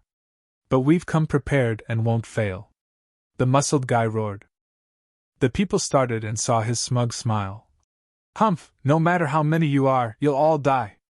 I didn't come alone. There's 24 peak experts beside the 3 elders. Each of them is as strong as me. None of you will survive this. What? The group shouted. The muscled man smirked. Scared? Awesome! More sparring partners, ha ha ha. The group cheered in excitement and thrill of battle. The muscled guy was dumbstruck. Hey, have you lost it? Our elders are saints. We also have 24 peak emperors. What's there to laugh about? We're so excited since you came right as we became emperors to test ourselves, ha ha ha. Murong sighed. We thought of taking you with us to spar since you're a peak emperor stage dragon, since dragons are far stronger than humans and should meet our standards.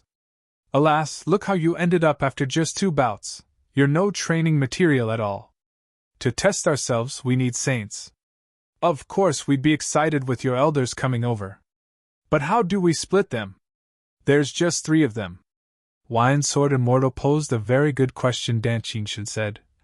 Dragon saints can't be normal. We'll have to go 3 or 4 against one, so there's no need to take turns. The Sword Kings nodded.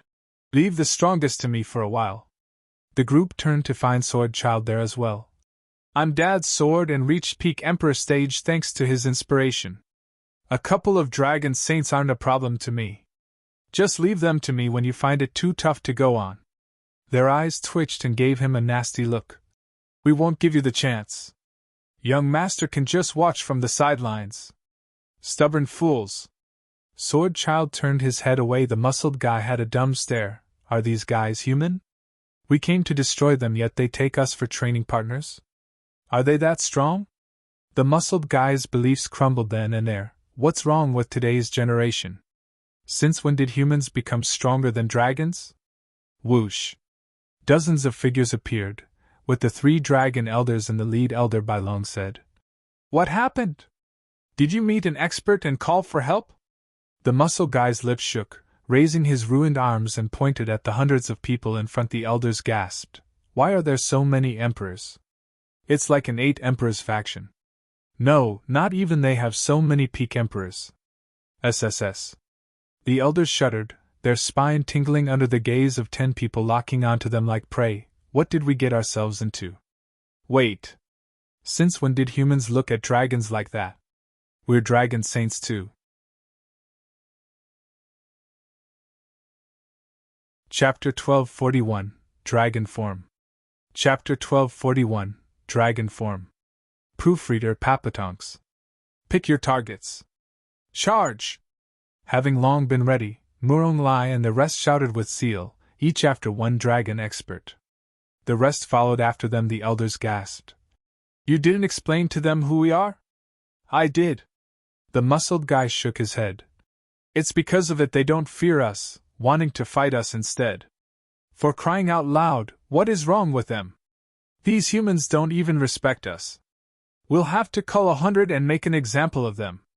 Elder Bai Ling roared, letting his hand drop at the incoming Luo tide, with him taking the lead to charge.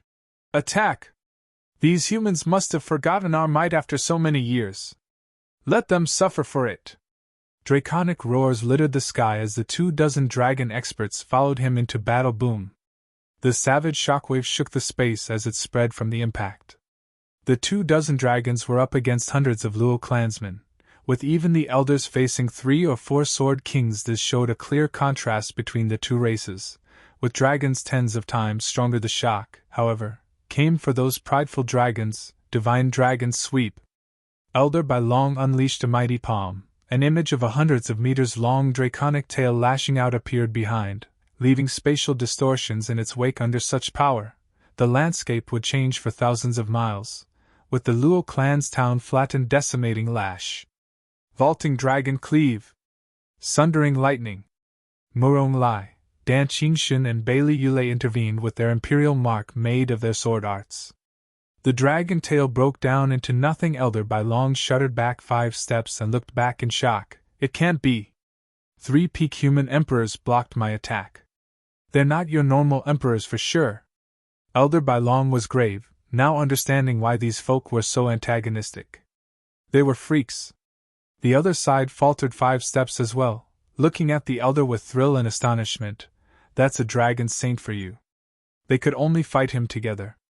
It didn't matter though, for in a spar, one had to go all out to make the most of it. This was the expert that could test their limits and unearth their potential for more. The trio's eyes burned with battle lust. Hei Long and Qi Long met their own match, looking just as dark.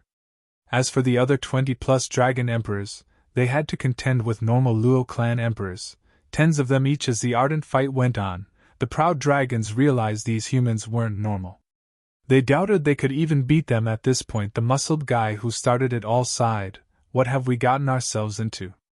This isn't just some normal human gathering. Their power is beyond human, close to that of spiritual beasts." The 3 elders were beyond mere dragon emperors, yet 3 to 4 humans could hold them back while other dragons couldn't. Ancient experts! Elder Bai Long fought with Dan Qingshan's group a few more times and turned grave. Hei Long and Qi Long nodded. The rest were dumbstruck, keeping away from their battles for now. The muscled guy with ruined arms flashed to the elder's side and asked, "Elder Bai Long, what is this about ancient experts? In ancient times there were humans that could fight sacred beasts and dragons. Among them were the 10 ancient sovereigns, who could surpass even the 5 sacred beasts." Bai Long spoke. "All the cultivators under the 10 sovereigns had the power to fight us dragons. But after the bloody war, many perished. The strength of spiritual beasts and dragons is innate. We hadn't changed, while humans lost their roots. That's why humans today are weaker than spiritual beasts. Even if you take the strongest and loftiest of the 7 sacred mountains, they still can't," Hei Long said. "They remind us of the fights with the ancient humans. It'll be hard to beat them if we keep holding back. Dragons, assume your true form. We're going all out." Dragon form? The dragons gasped. That was their true nature, meaning their power would be on another level. They were strong to begin with in human form, handling other equal stage human cultivators with relative ease. They only went full dragon when they had no choice, uncaring of the shame of having their bodies harmed. They were just too prideful to admit that the weak humans were worthy of seeing their true forms. Since antiquity, around 500,000 years ago, the last time this happened was when the 7 sacred mountains came charging in. Now it was going to happen again today, when they weren't even pushed back? Isn't this overestimating them a little? Elder Hei Long, I don't want to hear it. Since they have ancient expert strength, we'll fight them for real. Hei Long's eyes were firm, turning to the other elders. They say ancient dragons fought with humans using their true bodies. What do you think? The others nodded. Agreed. The elders jumped out of the fight and into the skies. With a roar, their bodies glowed white and soon revealed themselves as 3 huge red, white, and black dragons with unspeakable aura. Their tails swish sent cutting winds under the fierce winds. The Luo clan town threatened to crumble. They're now 10s of times stronger. Dan Qingshan gasped in shock. Fellas, this looks bad. It's no longer a spar now. 3 of us aren't enough to take even one. Murong Lai's face twitched, sweat trickling down his brow. Yeah, dragon saints are no pushovers. We have to stop them somehow before they ruin the town. We just got a foothold on sacred domain, but now it's about to be destroyed. They all gave grave nods. You should be proud of forcing us into our true form, Luo clan, but now it's over. The wounded muscled guy had a sinister grin of disdain. We once faced 1,000 saints with 100 true dragon saints, destroying a mountain. While only the elders remain, with the 24 dragon emperors, you're finished. A true dragon emperor is enough to face your saints, ha ha ha. The muscled guy roared and turned into a 100-meter-long earth dragon. His 2 claws were wounded, but was still more than enough to handle the normal Luo emperors. Following his action, the rest of the dragons changed as well. The sky was now filled with huge dragons, ready to unleash destruction upon the world. Looking at the incoming apocalypse, the people's hearts sank, their brows locked, and their breathing heavy. "Leave the dragon saints to me. Former sword kings like you should have no trouble dealing with the dragon emperors, or there'd be no point in you being here." A lazy voice sounded as slow steps approached. Chapter 1242, Injuring 3 Dragons. Chapter 1242, Injuring 3 Dragons. Proofreader Papatonks. Who? The black figure floated into the coming storm. By Long's eyes shone, and he swished his white tail at the heads of the humans below, like a scythe to reap their lives. Whoosh! The huge tail unleashed a terrible power, crushing the city's walls to dust. Dan Qingshan's group was grave yet didn't dodge. Whoosh! A black light shot out of nowhere and met the tail. What? Bai Long felt his huge and all-powerful tail come to a halt from something beyond his control. He even felt pain from it. What is going? Bai Long was shocked, watching as white scales fell down and blood spurted everywhere. Not just the sensitive dragons, but even the humans were overwhelmed by the scent of blood. The dragons gasped at Elder Bai's red tail. "How did it get hurt? Who did that? Get out here, now!" Bai Long roared with bloodshot eyes. One strike had him bleeding. It was but a flesh wound, but that was a power either of the ones below had. He couldn't believe the Luo clan had an even greater expert than these. And by the looks of his wound, he could kill dragons. Saints. Bai Long was grave, with the other two growing tense. Just what is the Luo clan? How many experts do they have? A light footstep sounded in the stillness, revealing a wicked grin and on the face of an 8-year-old. "Ha ha ha, I'm Dad's sword. Cause trouble here and you'll be leaving in pieces. Dragon saints sure are amazing, only getting your scales peeled when it should have killed you. That's one tough body." "A child?" Bai Long gaped. Did he shoot that sword attack? "A damn child harmed me? Is the Luo clan filled with one freakier monster than the next? Was it you who harmed me? Dragon saints are strong and renowned in the sacred domain. I guess with Dad away, I'm the only one in the Luo clan that can harm you guys. Got a problem with that?" Sword Child gave a taunting smirk. "Or do you believe that anyone here can hurt you now? What a bummer.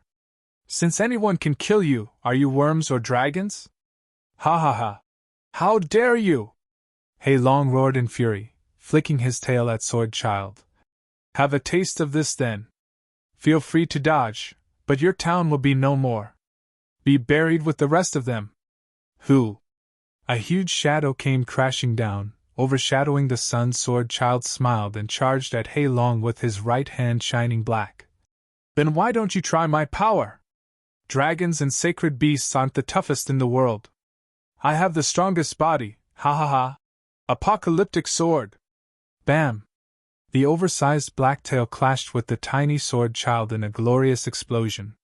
The shockwaves spread everywhere and warped the skies, with the dragons forced back under the pressure. What monster is he? How can a child take on Elder Hei Long's tail? Did he just say he's Dad's sword? Does that make his dad a god? You're saying the Luo clan's true expert hasn't come out yet? The dragons were shocked to the core. Have we rushed things by coming here now? How were we supposed to know there was such a mighty faction hiding here? Their shock didn't stop there, watching with bugged eyes as a black figure punched through the huge tail. Bearing a wicked grin, Hei Long howled in pain and anger. Holy hell! He hurt another dragon saint, and this one's much worse. How is the kid so strong? It's harrowing. Dan Qingshan's side grinned. Sword Child was something the sacred domain had never seen, a sovereign weapon. The limited cultivation was lacking against a dragon saint, obvious from the shallow wound his sword strike left. When it came to sharpness and hardness, he was unmatched even by sacred beasts, let alone some wiggling reptiles. Using his body as a blade, the bloody outcome was more than obvious. No matter how hard one trained their hands, they couldn't break a nail. Dan Qingshan's group sneered at the two wounded dragons. Dragons pride themselves on their toughest bodies. But look where that got them. Ha ha ha, pa. Sword Child looked smug at his handiwork. But then a shadow loomed over him, and he found himself unable to move. A red dragon stared down at him, and clawed. Elder Qilong took advantage of his lapse in judgment to grab him. Elder Qilong smirked. Ha ha ha, brat, you're too cocky. Humans are tricky with their many and strong martial arts, but your bodies are frail. I don't know what art you pulled to hurt them, but I got you now. I need to just squeeze in your paste. What's holding you? Sword Child taunted with a raised eyebrow. Few things can kill me in the world, but squeezing ain't one of them, hee hee hee. The huge dragon eye twitched and Qilong raged. You got spunk, so allow me to share with you the feeling of having all your bones crushed. Qilong squeezed hard, his claw hardly moved even as he strained to make a fist. Something was stopping him from doing it. What the hell? Qilong used 2 claws this time. To no avail. Sword Child rubbed his chin in a most condescending way. Old-timer, any harder and you'll be breaking your knuckles. My bones are the toughest there is. Damn brat, don't get cocky. No matter how tough humans are, they can never reach a dragon's level. Qilong couldn't accept it, squeezing with more strength. The rest just stared. Sword Child yawned, feeling no pain at all. He found it more amusing to give the straining dragon a taunting look after having enough of trying. Qilong huffed and relaxed his grip, knowing how futile it all was. Sword Child's eyes shone with bloodlust. Qilong! Bai Long cried out. A black sword wave shot through the red claw and showered the skies in blood. 4 large rough talons rumbled as they landed on the ground. Qilong wailed like a banshee.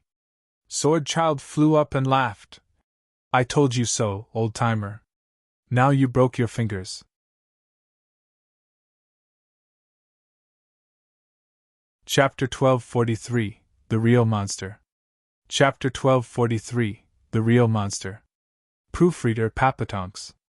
Everyone gasped at this unbelievable sight, their hearts jumping from shock. The dragons felt fear as Sword Child's cold eyes snapped on them. What abomination is he? Elder Qilong's hardened claw ended up without 4 talons under his attack. It's nothing short of a fairy tale. You're saying the brat is tougher than a dragon saint? He can't be squished? Is he not human? He was not, so there was no point for you to even try. Dan Qingshan's group knew this best. Sword Child's display still sent them reeling in shock. He's a chip off the old block for sure, using the same tactics and toying with the enemy. The dragon saints fell for the enemy scheme and played to his rhythm instead of their own. Sword Child was an emperor but had the body of a divine sword. The dragon saints could have just used their powers to wipe out his soul and be done with it without a hassle. This was where excessive pride in their draconic bodies got them, thinking it infallible and suffering for it. Qilong kept howling in pain and fury, looking at Sword Child with savagery. The other 2 elders were just as hateful, looking at him for a sign of weakness. Dragons, attack together! Destroy the Luo clan! Give the city no quarter! Qilong roared, giving a bloody order. The rest howled and charged. Endless dragon breaths were spewed as they came down upon the humans, with no end in sight. Dan Qingshan's group jumped to stop it. Clan guardians, destroy the enemy before they call for help! The Luo clan and the dragons were at war. The testing and training was over. There was no honor here, no mercy, only revenge, for the ruined claw. For the heavy wounds the dragons could take on 10 easily, while the Luo clan outnumbered them 10 to 1. Dan Qingshan and the other true experts could also take 1 dragon alone, boosting the Luo clan's morale in this war. Both sides were equally matched, with neither giving an inch. The 3 dragon saints grew grave from above. They came here ready for this, but even they did not expect to meet such strong opposition outside of facing the sacred mountains. The outcome of this war rested solely on their strongest from each side, the elders and the freaky child. Once we beat him, we can just mow down the rest of them. The same applies to the kid, killing our dragons like nothing. The fate of both sides rested on just 4 people. Bai Long and the elders flicked their tails and shot for Sword Child together. A spectator would think dragons have lost all their honor to gang up on a child. Aren't you 3 the elders on top of the dragon clan? You're ganging up on a frail boy. They couldn't care less, for this boy gave them a bloody lesson.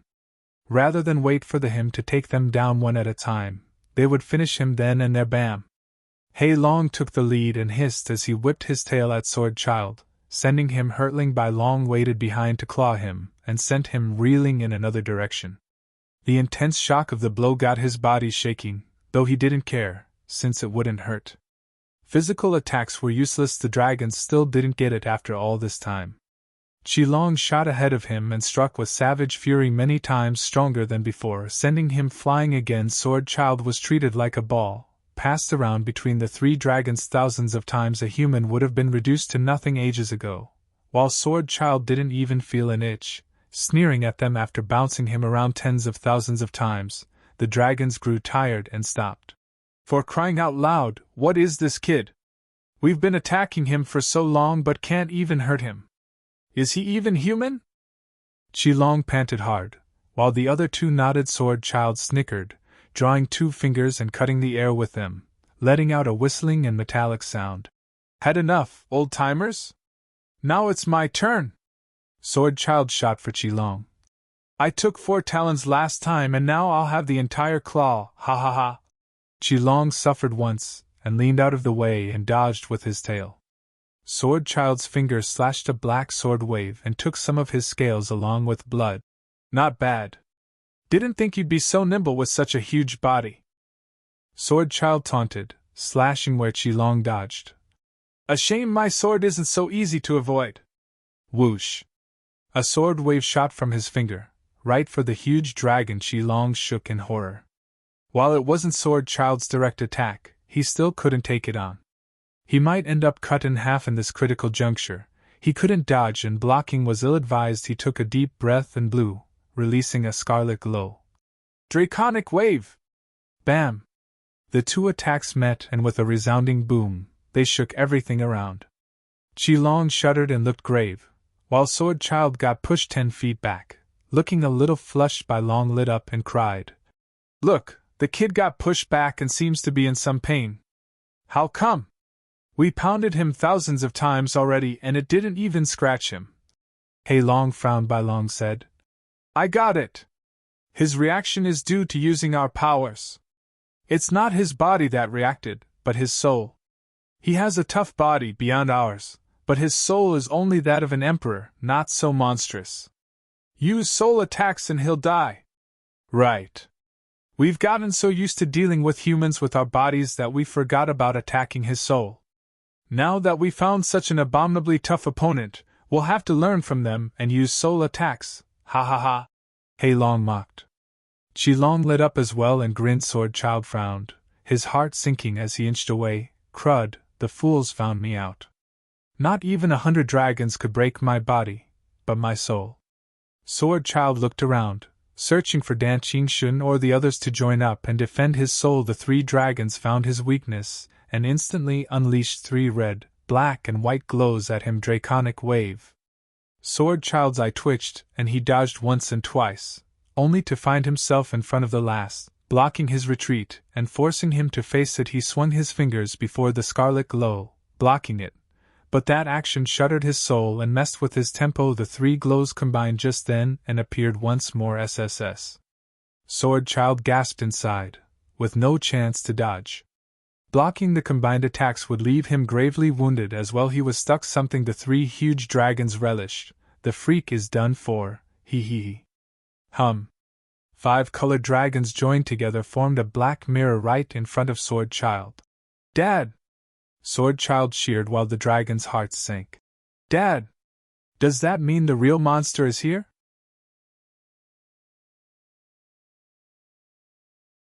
Chapter 1244. Heaven Devouring Wraith Mirror. Chapter 1244. Heaven Devouring Wraith Mirror. Proofreader Papatonks. Boom! The combined attack of the dragons landed on the mirror, making it shake a bit. Black energy then formed vortexes on its surface, sucking up the power into those abysses. This can't be.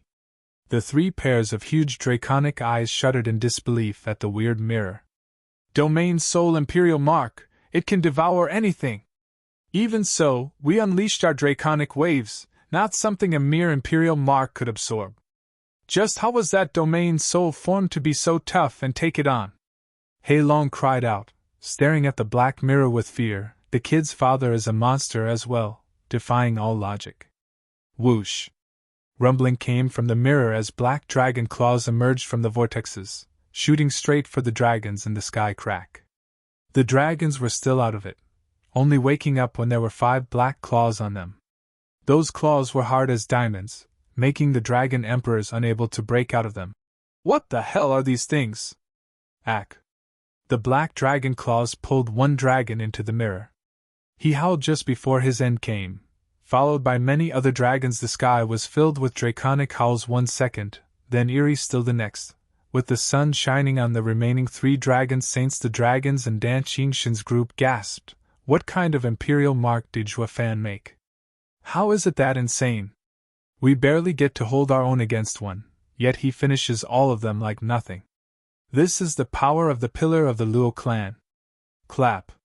The dumbstruck humans and dragons snapped out at the sudden sound. They found out the dragons had black claws on them as well. Unable to break free, they got to experience for themselves the terror of their fellow dragons. The claws were strong, stronger than them, but they still couldn't get why a human would have such a deadly imperial mark. They didn't have the time to make sense of any of it, stuck in a dire situation. Despite being saints, these humans could actually kill them, especially now that the true monster was here. The 3 dragons exchanged a glance, and used all their power to fly around Clap. The black dragon claws that foiled dragon emperors stood no chance against the saints, breaking down. Despite that, they chose to flee with a flick of their tail instead of pursuing the fight. Curses, we screwed up badly. Just you wait until we're back with a real army, then we'll flatten you and rescue our people. Leaving so soon? I'll go stop them. Sword Child sneered. Sword Child, stop. I'll do it. A shout reached him. Whoosh. Zhuofan flashed in the sky and the heaven-devouring Wraith mirror entered his body. Looking at the parting dragons, he had a nasty smirk. He vanished from his spot and appeared before the trio. So fast! The dragons stammered from shock. What skill was that to catch up to a dragon saint's speed? Is he that monstrous? He won't be easy to deal with. But we're not about to just keel over just because you stopped us. Humph, even the human saints have trouble against us. The 3 demons shared a look and flicked their tails as they charged. Fighting against an unknown like Zhuofan could lead to annihilation, but a sudden charge was not something a human could stop either. The sudden display of power caused the sky to sport black cracks from the 3 waves of light, while the world around was devastated by a fierce storm. Alas, they happened to meet not just anyone, but Zhuofan, who inherited 4 sovereign paths. Raising his Qilin arm, Zhuofan stood calmly, giving off an eerie vibe as the unleashed storm had no effect on him. Qilin Tyrant Fist. He faced the mighty attacks with but a fist. It flashed scarlet for a moment, then it exploded like a volcano. Boom. The world around them shook under the deafening explosion, with the sky now replaced by a gigantic black hole. The dragons felt their heads overcome by a searing pain as blood flowed down their faces. The huge bodies spun a dozen times before they could straighten and look at Zhuofan's grin with fear. How is this possible? He's just a peak emperor and blocked us with a punch. Just how? They recalled Sword Child. This guy is the freak's father. Then he must be even worse. His son's body is an abomination, and so must the father. The dragons grew tense, their blood running cold. This is bad. We might not get out of this alive. The audience was bug-eyed. Just a punch stopped the 3 dragons. Steward Zhua is even more of a monster now. Damn it, why are we even further behind him? Bailey Jingtian gnashed his teeth. Bailey Yulei chuckled and shook his head. Bali Yu entrusted him to look after Bailey Jingtian. Now there was no point. Each time they broke through, Zhuofan would always stand the highest. It got so bad that it became a gulf between them. Now we can't even touch him. You can rest easy now, ha ha ha. Zhuofan did not finish the dragons, cupping his hands. Dragon friends, it's been ages. You knew we'd come? Word travels fastest in Gambling Town. News of wielding a dragon-scale sacred weapon would one day reach the dragons, and that would mean you'd come here. You mean this was all a trap? Bai Long gasped. What are you? What do you want? What are you humans up to? Do you want the sacred mountains to wage war with us again? Zhuofan had a vague smile. Seniors, we're unrelated to the sacred mountains. I only wish to invite you over for a few days and talk. Anything you wish to say, you can do it back in our Dragonlands. Bai Long shouted with unease. Zhuofan sighed. I see you don't believe me. Sorry in advance for making it hard on you, elders. Shadow bind. Zhuafan flashed next to them and 3 shadows shot from Zhuafan and wrapped around them, preventing them from moving.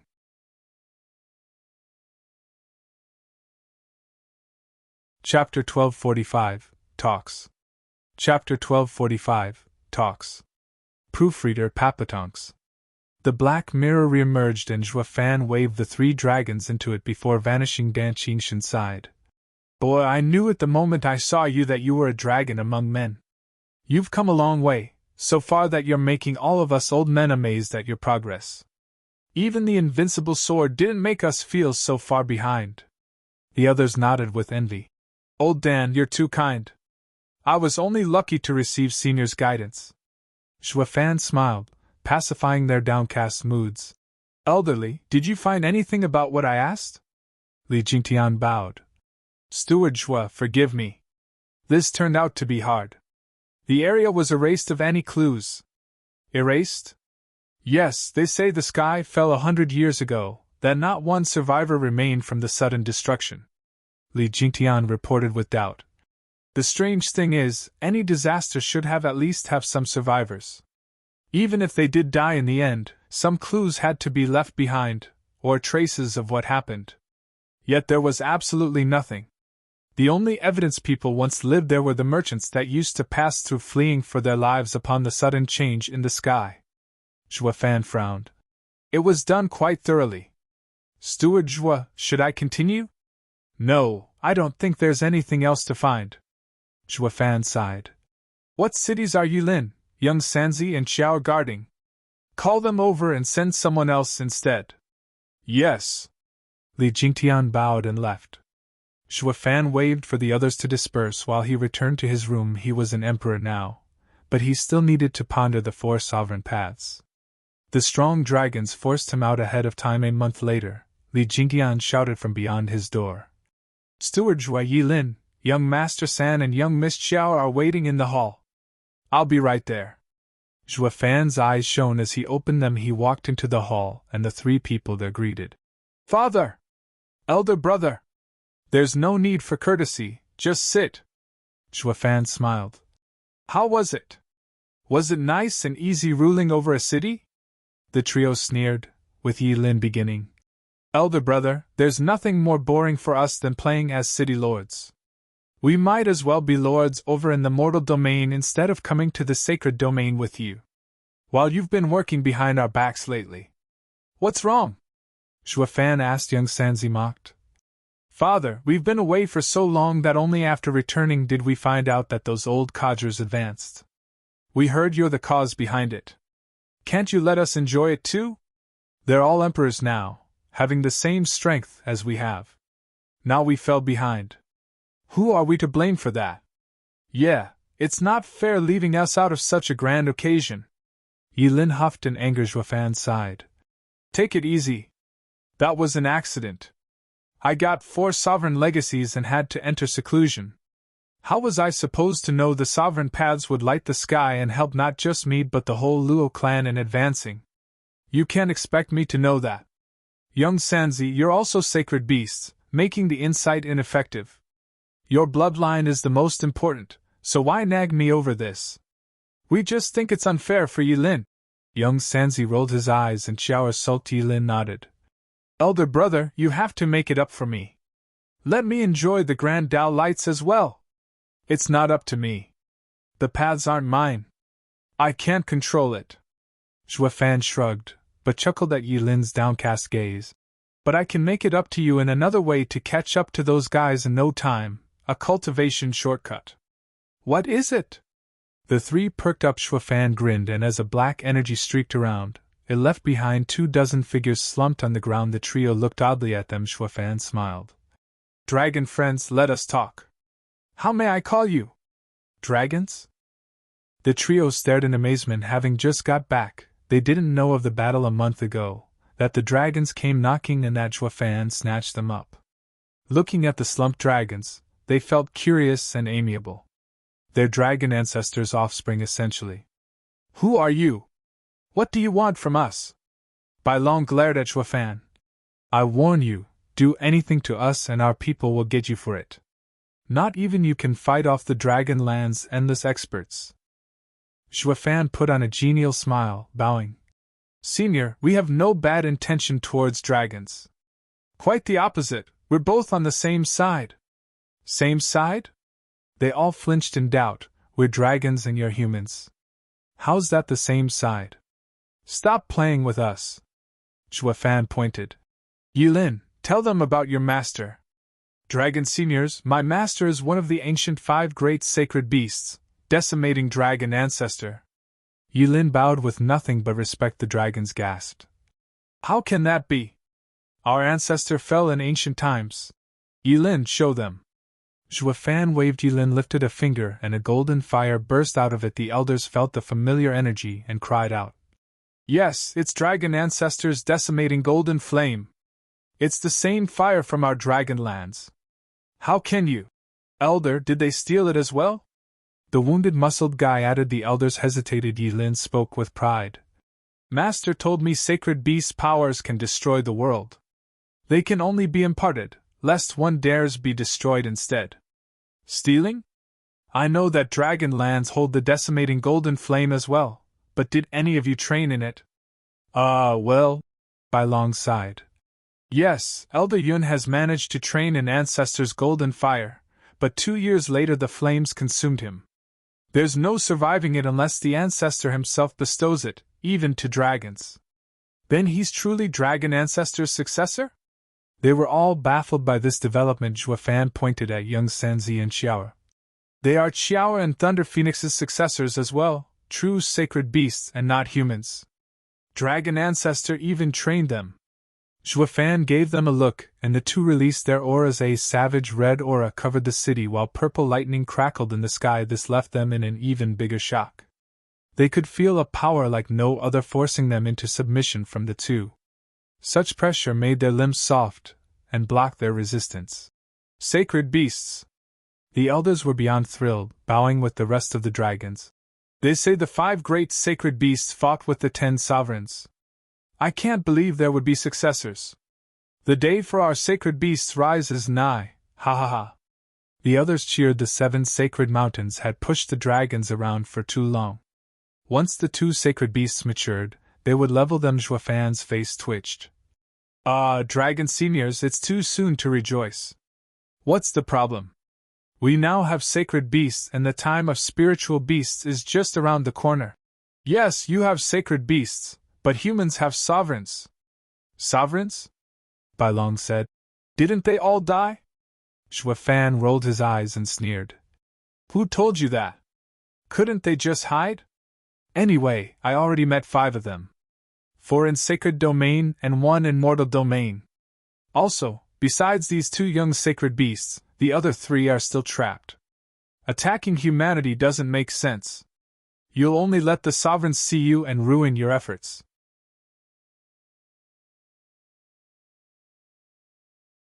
Chapter 1246, Teaming Up.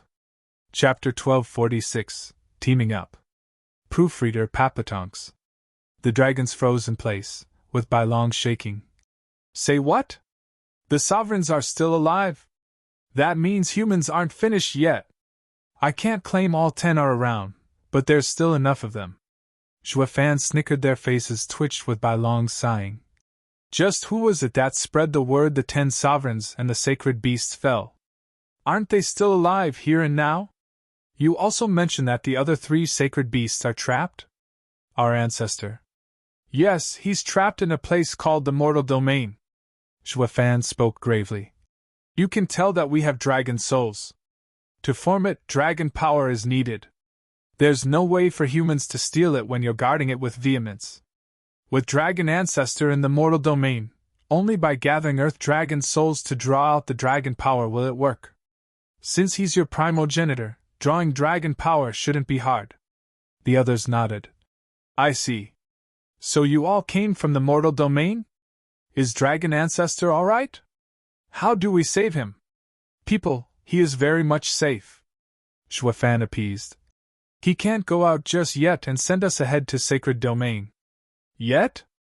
Yes, he can't break the mortal domain's barrier, but it's quite easy to break his cell. He won't do it, because of one man. Who? The creator of mortal domain, the heavenly sovereign. Xuefan's eyes shone. Bai Long cried out. The top sovereign? He made the mortal domain. It was meant as a prison, to confine the sacred beasts. The heavenly sovereign hasn't done anything to them all these years, making his situation unknown. That's why Dragon Ancestor had us go ahead and scout the place for his trail. If the heavenly sovereign is weakened, it'll be the best chance to strike. Also, we've made preparations in the sacred domain, to help all of them escape the mortal domain. Then your Dragon Ancestor's envoy here to help them. Bai Long was excited. Xuefan nodded without shame. Yes, this is Sir's intent. To wait or strike true. That's why I'm saying we're on the same side. Dragon Ancestor relies on us in the mortal domain and relies on you in the sacred domain. Will you help us? Of course. Anything for Dragon Ancestor. Bai Long roared, the others joining him in standing tall. It was his life's greatest honor to lay his life for Dragon Ancestor. Yilin's sighed. They might look like humans, but they're as simple as spiritual beasts where it counts. Dragon Ancestor has no trouble getting out and coming to sacred domain, but this bro of mine has misled them. He stands for the humans in the end anyhow, not wanting for the sacred beasts to reign once more. If it turned out that the heavenly sovereign was their common enemy, they would return. It all came down to Dragon Ancestor's words. If they could be trusted, Xuefan offered a hand with a smile. Do we team up? We're all doing this for Dragon Ancestor. That makes us family. Pa. Bai Long shook Xuefan's hand hard. We will do our all to go with your plan to save Dragon Ancestor. How may I call you? Luo Clan's Steward, Xuefan. Dragon Clan's Elder, Bai Long. Bai Long grinned and patted his chest. You have an impressive body for a human. How did you train? At Dragon Ancestor's favor, he offered me a scale and reforged my body in the golden flames. No wonder, ha ha ha. Bai Long believed him more. With Dragon Ancestor coming, it was a reason to celebrate. After pleasantries, Xuefan pointed at his people. Our investigation is to thwart the heavenly sovereign, but first we'll need more strength. I ask Elder Bai to take these three to the Dragon Lands and teach them. They will act as representatives of our cooperation, and to also gather more men. They are two sacred beasts and Dragon Ancestor's disciple. They have great authority among the sacred beasts. Of course, Qilin is the head of beasts, Thunder Phoenix and Kunping oversee the north and south birds. Cao rules the seas and Dragon Ancestor created his race. Most of all the spiritual beasts came from them, and they were once a force to be reckoned with in the sacred domain. Bai Long sighed. Ever since the 5 sacred beasts fell, us dragons were the only ones still putting up a fight against humans, with the birds and beasts scattering. This time is different. With the 2 of them calling them, attacking the 7 sacred mountains will be nothing, ha ha ha. Xuefan nodded with a smile. Great, but let's be subtle about it, and not let them catch wind of this. The Dragon Lands are vital in the sacred domain, with many eyes on them. That's why we didn't come knocking the moment we got here, attracting the enemy's attention. We thus thought of drawing you out to talk. The sacred weapon from a dragon's scale comes from Senior Kunping. He must have forged it from a deceased dragon. I ask for your forgiveness. It's fine. We're not petty to mind trifles. It's all for Dragon Ancestor.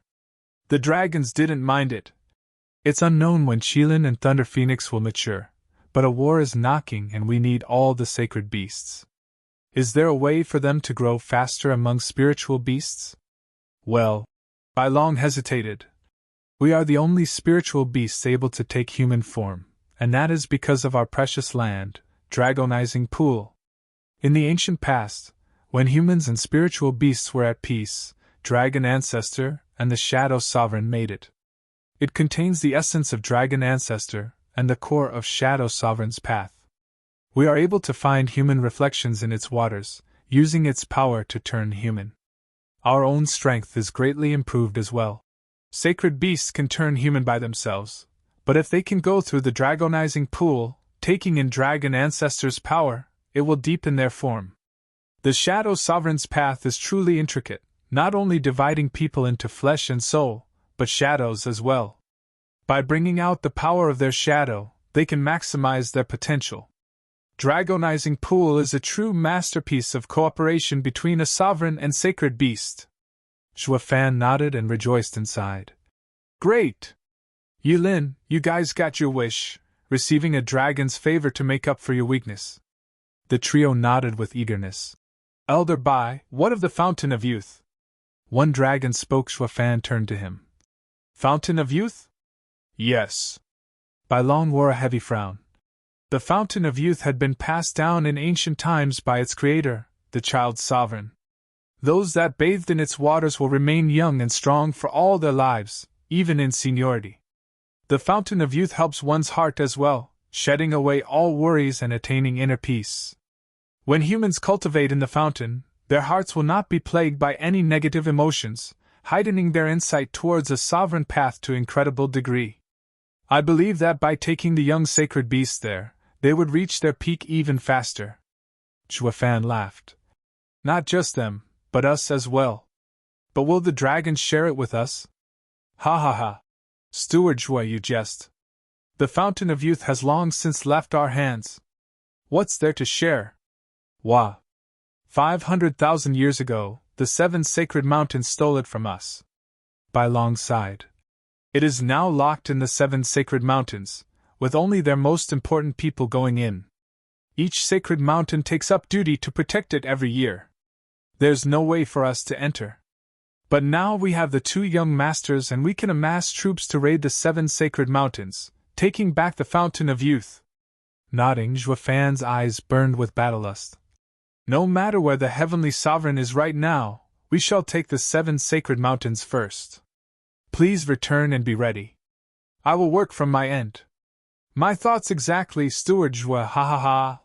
The elders laughed and cupped their hands. They would finally get revenge on the 7 sacred mountains. After all these years of torment, they couldn't beat all 7 mountains. But with the sacred beasts calling the other spiritual beasts, the mountains wouldn't stand a chance. Zhuofan talked some more before sending them away. Yilin's group going as well. Only Qilong's wounds were a bit problematic, but Zhuofan had understanding of the Shadow Sovereign's path, and using reflection and shadows, he left all of them speechless as he performed miracles. He really is Dragon Ancestor's envoy. Zhuofan eased up with them gone, having found backing in the sacred domain at long last. He could go up against the 8 emperors without worry of other powers blocking him, not even the 7 sacred mountains.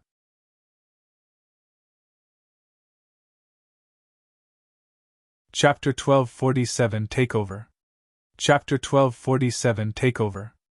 Proofreader Papatonks. Demonic Emperor Sir, Steward Zhuo is seeking an audience. What did you say?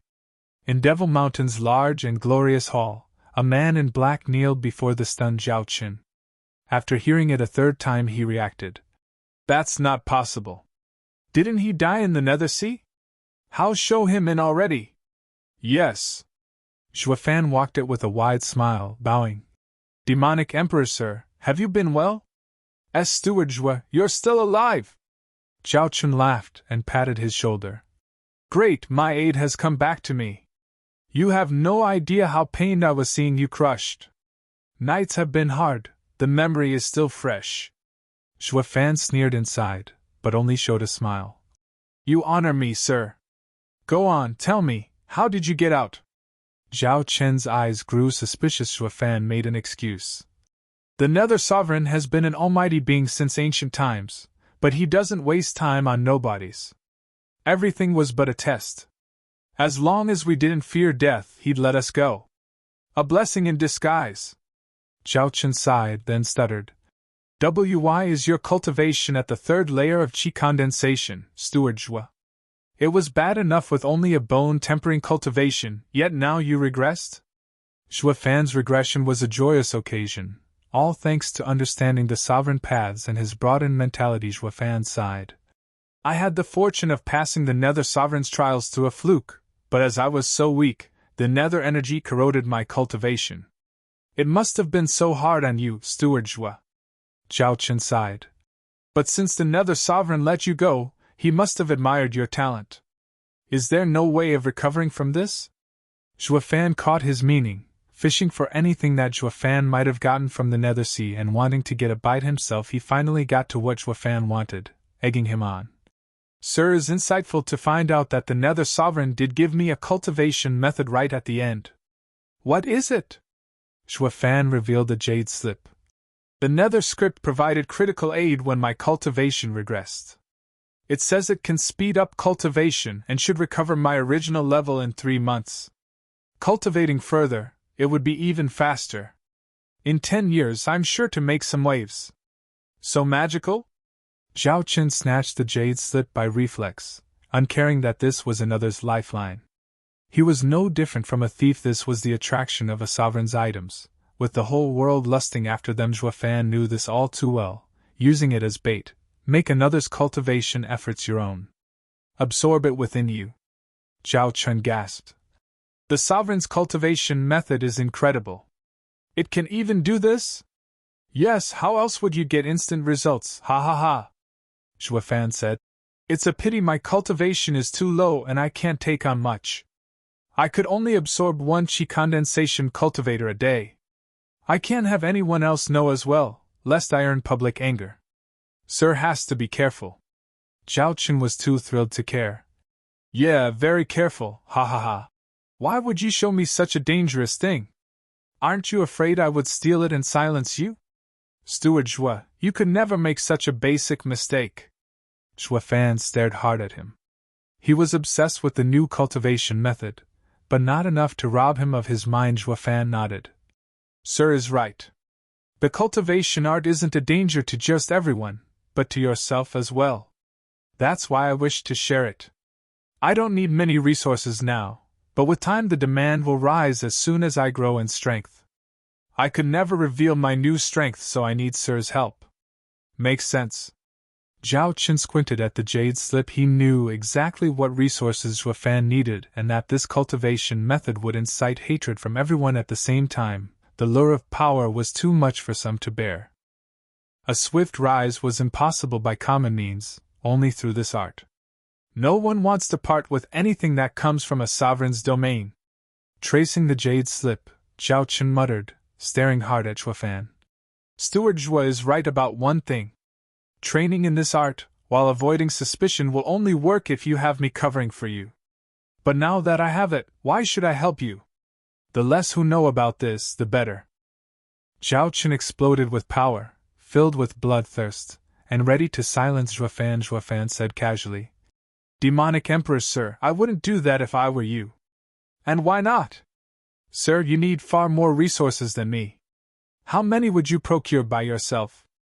You'll still need someone to help you out.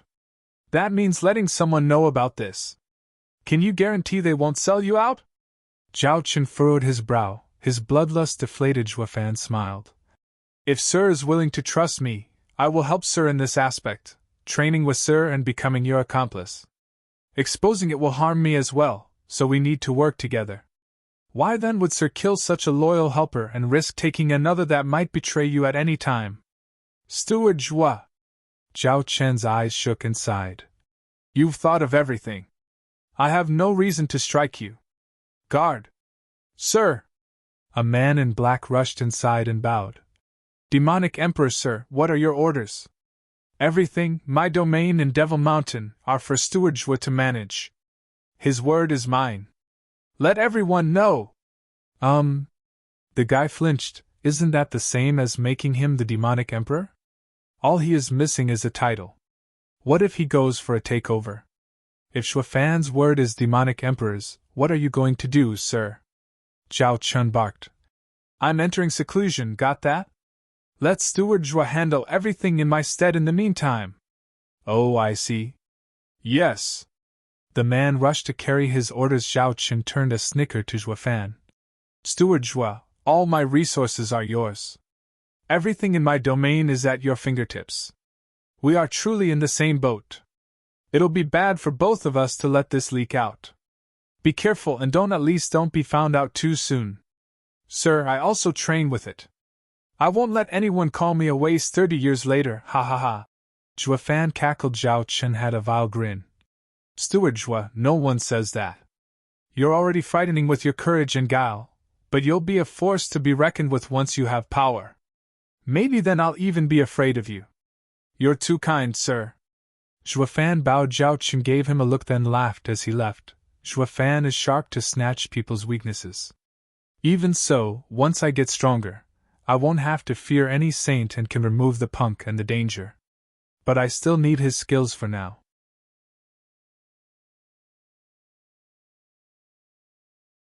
Chapter 1248, Expansion. Chapter 1248, Expansion. Proofreader Papatonks. Excited to cultivate, Zhao Qin called for a few people on Devil Mountain to enter his chambers, only for them to scream in horrible agony as they died. Zhuofan sneered from the outside, leaving for his own matters. Once he got out of the hall, the whole of Devil Mountain kneeled with utter respect. Greetings, Steward Zhua, endless fortunes and everlasting life. In just a few minutes, Devil Mountain knew Zhuofan had become the demonic emperor's representative, promoted from the head of the 12 demon guards into the crown prince. Everyone conformed with this change, showering with flatteries. Zhuofan beamed. One moment was all it took to lose everything, but I spent a century to gain it all back, ha ha ha. Zhuofan shook his head, flicking his hand. Every town and city within the demonic emperor's domain is to be ready for battle. In 3 months we will go to war. Yes, sir. The huge crowd roared after Zhuofan took power. All the cities under the demonic emperor had a change in management. The Luo clan's high officials were sent to rule them. With their many experts, the Luo clan gained swift control of every inch of Zhao Chen's lands.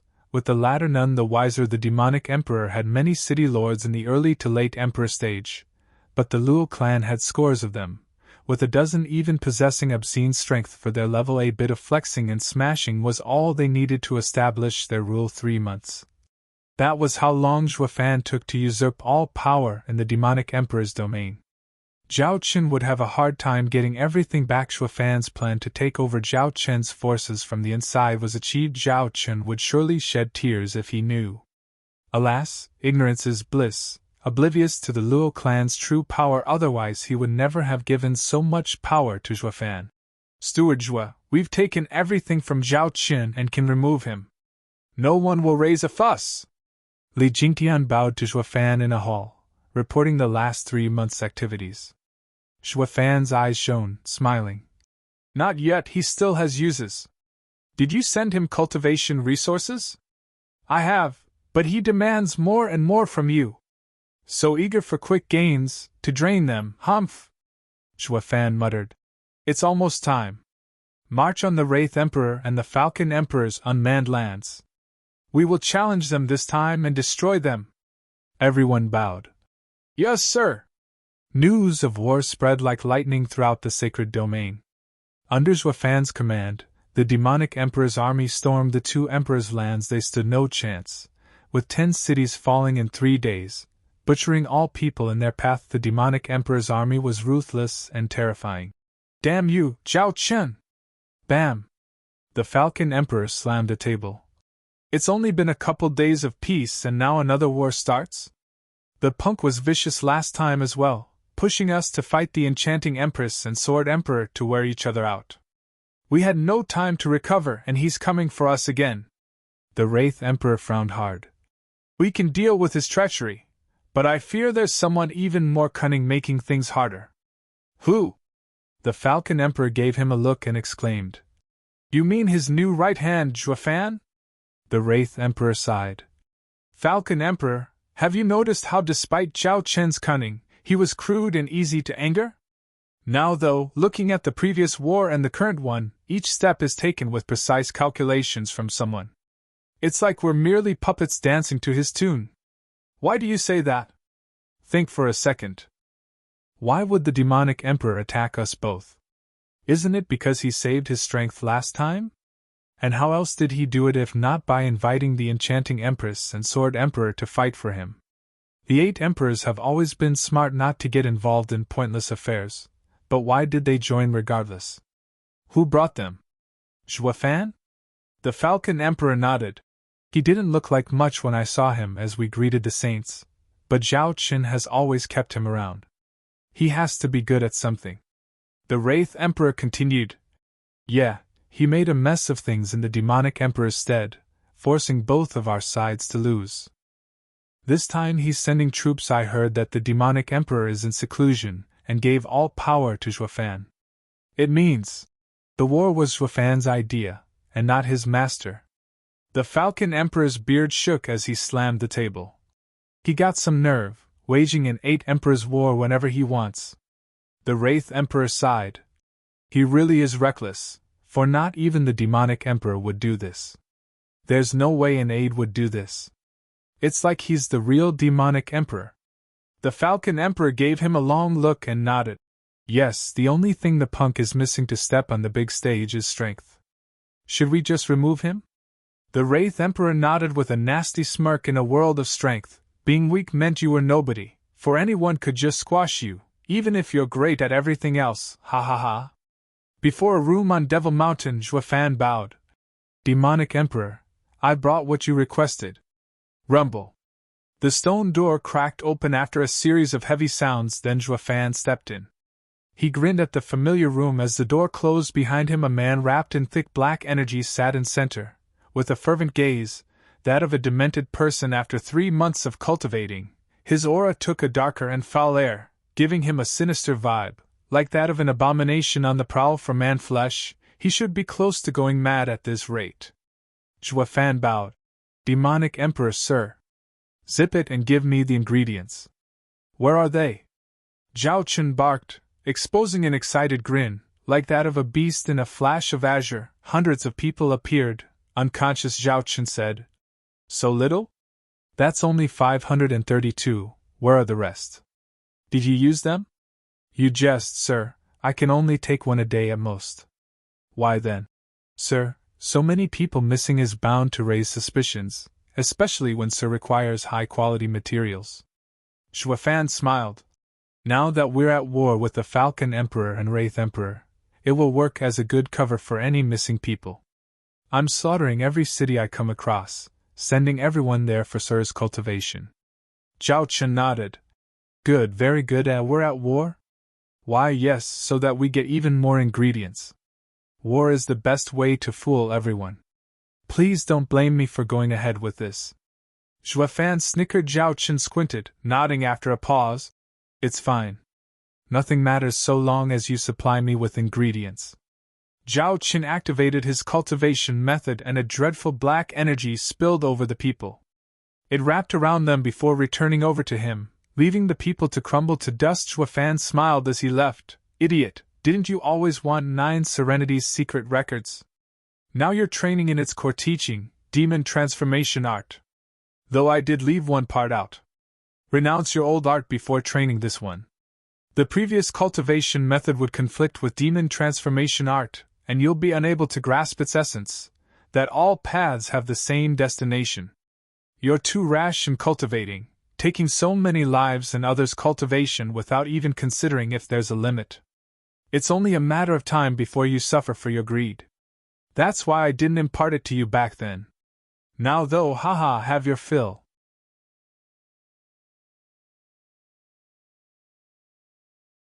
Chapter 1249, Worming Facts. Chapter 1249, Worming Facts. Proofreader Papatonks. Zhao Chun was enveloped in black energy, his mind intoxicated and hazy. He could not see any issues with it because the power was just too strong, giving him a false feeling of control over the entire world as it grew thicker and thicker, promising him sainthood. Zhuafan sensed his scattered and wild aura. The increase was only in quantity and not quality, blocking any chance of becoming a saint. Zhuafan shook his head as he looked at the closed stone door. Steward Zhua, the saint wants to meet you again. Li Jingtian had been waiting outside to give him a jade slip. Zhuafan read it. Meeting? Saints sure are free, asking to see me right as I'm at war. Ugh, that damn He Xiaofeng again, staying in Ruby Cloud Sec still. Bam! Zhuafan crushed the jade slip to dust in anger. Bastard, he's after Qingqing again. Steward Zhua, will you go? Of course. The least I can do is show a saint proper respect. Show respect? Steward Zhua dealt with dragon saints like nothing. Crushing an entitled saint brat should be as easy as snapping your fingers, ha ha ha. Li Jingtian raised an eyebrow. Zhuo Fan smirked. Right you are, I have nothing to fear from the likes of He Xiaofeng, but I need to consider the bigger picture and lay low for now. Why do you say that?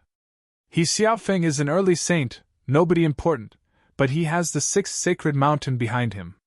We've yet to hear any word from the dragons. Even with them joining us, it'll take time to gather all the spiritual beasts. We need to bide our time. Zhuo Fan's eyes shone. The 8 emperors aren't united. Being hostile to the sacred mountains now will surround us with enemies. 8 emperors? Li Jingtian jerked. What of it? Every Luo clan elder leading a team could mow them down. Won't that reveal us to the saints as well? Tapping his head, Zhuo Fan smiled. It will also scare them, turning from being pedantic to stooping to any low and retaliating against us. To resist the enemy, we need to secure our lands. Don't ever forget the lesson of the Sword Star Empire and Bei Li Jingwei. By waging war with the sacred mountains, the 8 emperors would be sure to strike back. We have to make our lands strong as iron to avoid any problems. Li Jingtian nodded. Steward Zhuo is thorough in the end. Then we'll take the 8 emperors' lands before anything. Yeah, we're to take their lands without them noticing our intentions and plan for it, ha ha ha. Zhuo Fan snickered at the door behind him and left with Li Jingtian. Disciple, you betrayed your master, and now you'll become bait, drawing everyone in. Whoosh. A month later, 3 people darted beneath the sun as they landed in a forest. Zhuo Fan, Li Jingtian, and Qiu Yanhai looked at the ruby cloud sect's dazzling entrance. Zhuo Fan said, I'll go pay my respects and keep the saint and the hag busy while you stick to the plan. The rest are nothing. Understood. The 2 bowed. Zhuo Fan walked in, soon blocked by a few familiar figures. Had seen your sister, it's been a while. How've you been? You don't get to call me that. Humph! Fang Min glared at him. Eh? Where's your guard? Zhuo Fan shrugged. Look at what you're saying. Do you think there's no one guarding me with my current status? They're only hiding in the shadows. Should I call them out? They may not be hundreds, but 180 there should be, each tough in their own right. I have no fear against some early spirit kings. TCH, you're quite the show-off, for a useless demonic emperor dog. You're wrong about that. Even dogs differ among each other. I act in demonic emperor's stead, can you say the same? While I'm a purebred prize poodle, you're just a flea-ridden mongrel, ha ha ha. You. Fang Min grimaced in anger, wanting to kill him then and there. Zhuo Fan taunted further. I came to your sect at the saint's invitation. Touch me in any way and not even your master can protect you. Fang Min shuddered and panted, straining to quell her rage. After you. That's better. You're only shaming the enchanting empress by failing to receive guests. Hee hee hee. Zhuo Fan snickered at their furious glares. Where's Qing Qing anyway? Why don't I see her? Fang Min got her chance to strike back. You'll never get to see her again. Why do you say that? Zhuo Fan's heart tensed. Fang Min mocked. Junior sister has been promised to the saint, but the obstinate girl doesn't know what's good for her and refused. She even tried leaving, but master locked her up on the snow peak for the time when the saint takes her away. So you won't see junior sister ever again once she goes to the sacred mountains, ha ha ha. Zhuo Fan nodded, having taken this scenario into account and looked back. Li Jingtian and Qiu Yanhai gave him a signal. Zhuo Fan relaxed. Zhuo Fan taunted Fang Min so she would let Chu Qingqing's situation slip. The chick was harsh but not too bright though, making it extra easy for him to deal with her. A few slick words got her to spill all of the sect's secrets. The enchanting empress has good tastes in disciples. Zhuo Fan smirked, approving of Fang Min, who gave him an odd look. What's with him? I taunted him with Qing Qing yet he doesn't care? Had seen your sister, Zhuo Fan said. Why are you so happy that Qing Qing is being taken to the sacred mountains? That place is a cultivator's dreamland. As I understand, you should be jealous and stewing in envy from not being picked instead of that dumb girl. What does she have that I don't? Looking at looks, figure, cultivation, and you'd probably on par, no? Ha ha ha, no wonder there are no men around. Pff. The other disciples giggled with red faces. Fang Min glared and gnashed her teeth. cutting their joy short. You're right, Fang Min sighed. Chu Qingqing has never been stronger than me, ever, but Master always spoiled her, giving her everything. The saint also picked her, not even giving me a second glance. Am I so bad? Is she that much better? I don't think so. You agree too? Then why do you all go after her? Objectively speaking, you're better in every way, but one. Which one? Birth.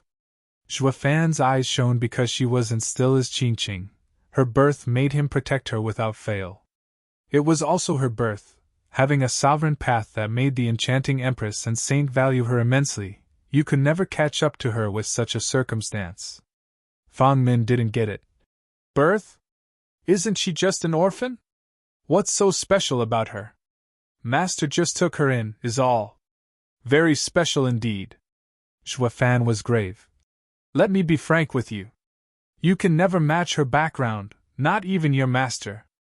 Do you believe me when I tell you that she can make He Xiaofeng destroy Ruby Cloud sect? Even the 8 emperors, the guy would definitely fulfill her every wish to win her smile.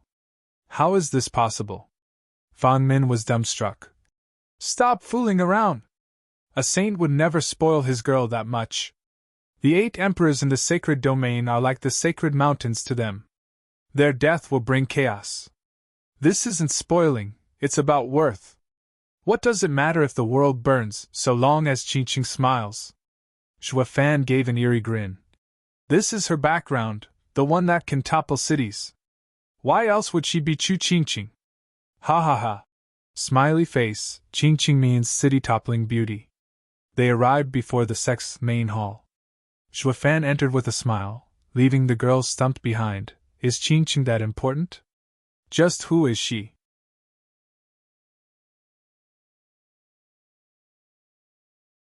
Chapter 1250, Rescue. Chapter 1250, Rescue. Proofreader Papatonks. Who? The violent winds carried with them icy snow, pelting the entrance of a mountain cave. Chu Qingqing had a lost gaze as she stared at the dancing snow. She finally sighed with a lowered head. A woman that had aged with grace sat on a flat stone outside the cave with closed eyes. She was like a statue. Even as the snow landed on her body, Chu Qingqing stood up and walked outside. She made a sign and struck bam. The entire peak trembled, with snow falling from it in every direction. Chu Qingqing recoiled, falling on the ground with a red face. The entrance of the cave now sported a shimmering wall, vanishing right after the woman shook and all the snow on her fell. Mei Sanga shook her head at the stubborn Chu Qingqing. I'm sorry that I let you go out the first time. I hoped you'd learn of the world, not have some wicked brat make you lose your way to the point you disobey your seniors. Senior Aunt May, please let me go. I don't want to go to Sacred Mountain. Why? Sacred Mountain has anything a cultivator could want. They lead the sacred domain. All of your sisters are dying to go. You are blessed with incredible fortune and yet cast it aside. Can't you tell right from wrong? Then let them go instead. Why do I have to go? Chu Qingqing was forlorn. I don't care about cultivation or growing stronger, because I don't want to go. Mei Sanga could read her heart. Are you still thinking about that brat? Qingqing, did he enchant you or give you something for you to fall so badly after just seeing him a couple of times? I don't know either. Chu Qingqing watched the dancing snow with a happy smile. Ever since I saw him, I felt drawn to him by familiarity, wanting to be with him forever. I don't care where I'll be and what'll happen, so long as we're together. Just let me go, Senior Aunt May. Pa. Mei Sanga sighed, face palming. Qingqing, you're hopeless. It's Senior Sister who placed the barrier, so even I can't break it, but I wouldn't do it even if I could. It's not just for you, but the boy as well. Think for a moment, a saint has his eyes on you. Do you think he'll get away alive? I don't know how the saint will treat you, but it's certain that he will kill him and the Luo clan.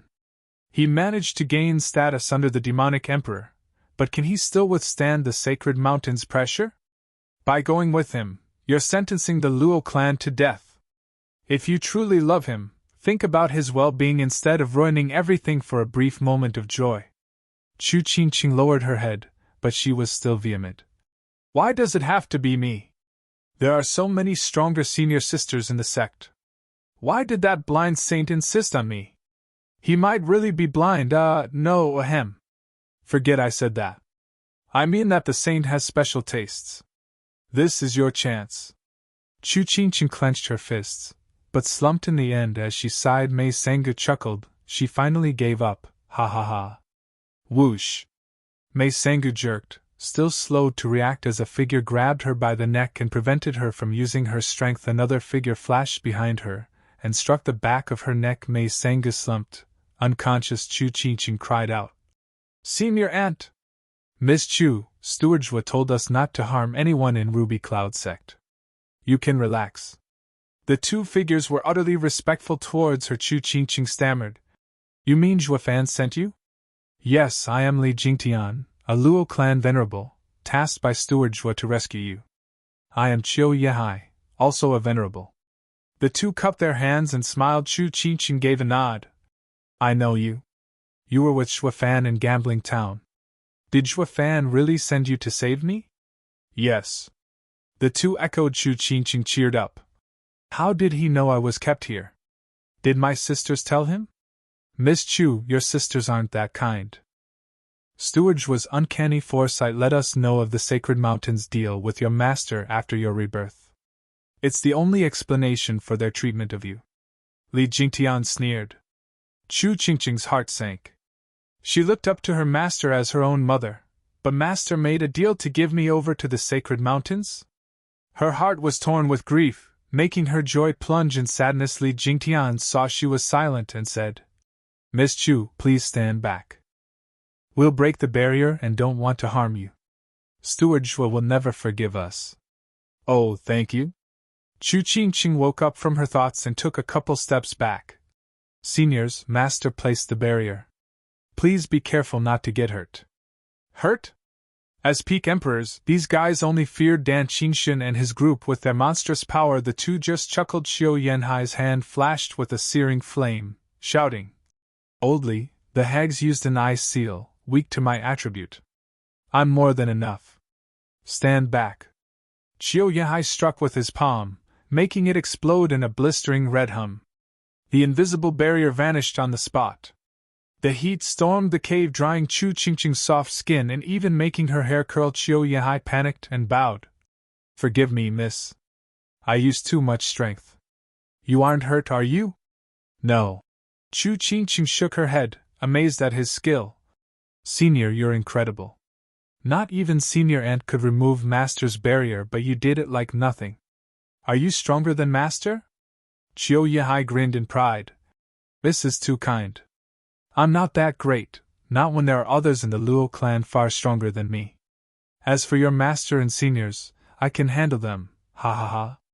I actually overestimated your Master just now, and used half my strength.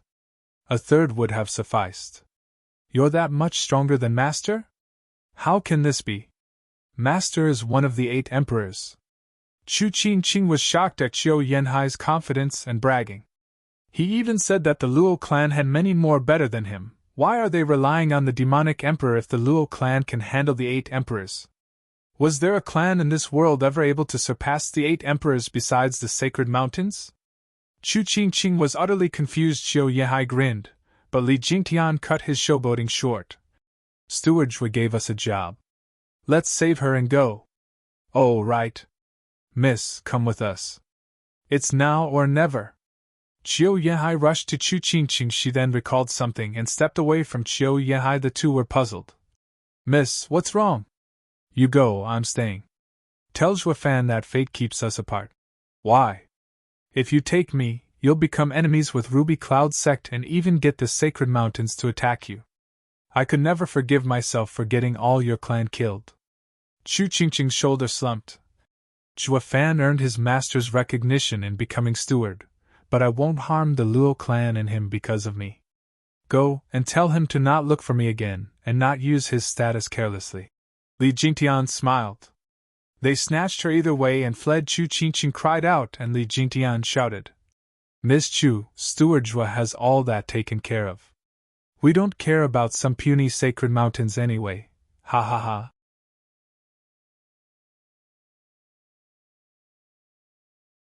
Chapter 1251 Sacred Mountain's Decision. Chapter 1251 Sacred Mountain's Decision. Proofreader Papatonks. The two rushed away with Chu Qingqing in tow, yet not out of Ruby Cloud sect. Instead, slipping near the main hall, a patrol of disciples passed by and the two knocked them out without a sound. What are you doing? Chu Qingqing whispered. Li Jingtian waved off her concern. Miss Chu, they're fine. Make sure to stay quiet and follow me. The two venerables led her to a hidden spot. Chu Qingqing was baffled, but trusted them since they harmed no one. They reached a hidden part of the wall of the building and looked in through the window. Steward Zhua, you've drunk a dozen cups already? Can we start already? Master?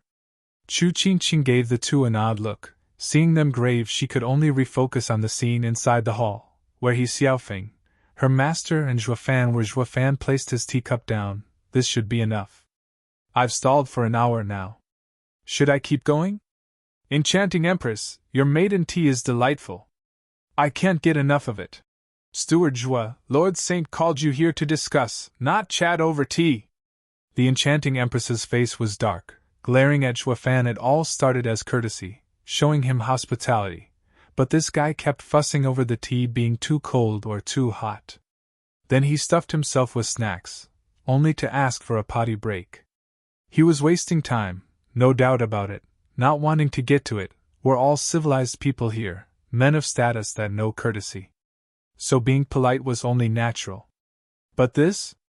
Zhuafan had been milking their courtesy for an hour now. The two didn't know what he was playing, but their patience was running thin, unable to keep their calm. Bam! Zhuafan slammed the teacup down, raging. Humph, Enchanting Empress, is this how you treat guests? Can't a guy enjoy a nice warm tea around here? Is this Ruby Cloud sex hospitality? You've had 18 of them. He Xiaofeng's face twitched, snapping. This is the 6th time you used that pretext. Can't you at least change your script? You might like this agitation, but we don't. What are you trying to pull? Zhuafan beamed bashfully. That many? Ha ha ha, sorry, I didn't keep count. Though could I get a refill? Enough! He Xiaofeng slammed the table. Zhuafan, I've never seen a more revolting person in my life.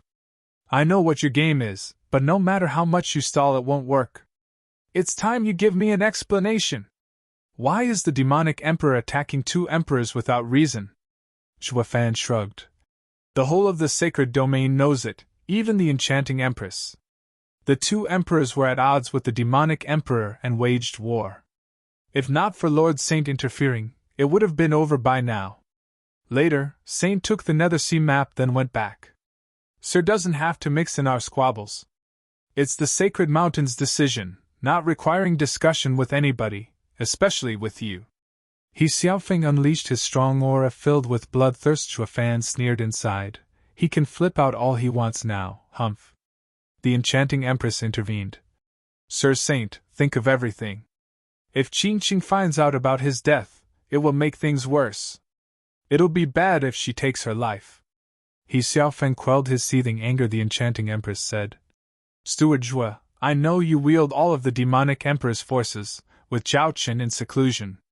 It's brave of you to go against two emperors in the demonic emperor's name, but once he comes out, he will make you answer for it. Nothing Enchanting Empress needs to concern herself with. All I do is for the demonic emperor. I started the war with Sir's approval. There's no point in you interfering, ha ha ha. Steward Zhua, you're burning bridges. The Enchanting Empress mocked. The demonic emperor has the power to fight those two because I and the Sword Emperor wore them out. While you two stood by and watched, we took heavy losses. I can overlook this, but now you want us to stand back? That's not very honest. But it is, since our deal is done. You got your Nethersea map, so what are you lacking? I don't care about your squabbles. You are forbidden from fighting. He Xiaofeng slammed the table again. The 8 emperors are about to change. A few disciples will come down from sacred mountains, replacing some of the 8 emperors. It's unclear who it will be. It's too soon for you to fight for more land. Zhuafan said. Replace the 8 emperors? Are you kidding me? The 8 emperors represent sacred mountains, but they are outside of it. They come from every corner of the sacred domain and understand it best. Those entitled saints don't know the first thing about the sacred domain's situation. They lack the experience to handle local factions and quell chaos.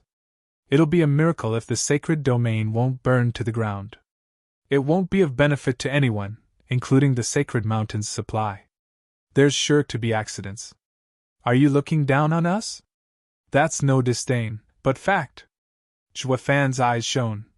The sacred domain is a world where the strong rule, but for them to form their faction, they need the skill set for it, to know how to draw people in and feel at ease as their power grows.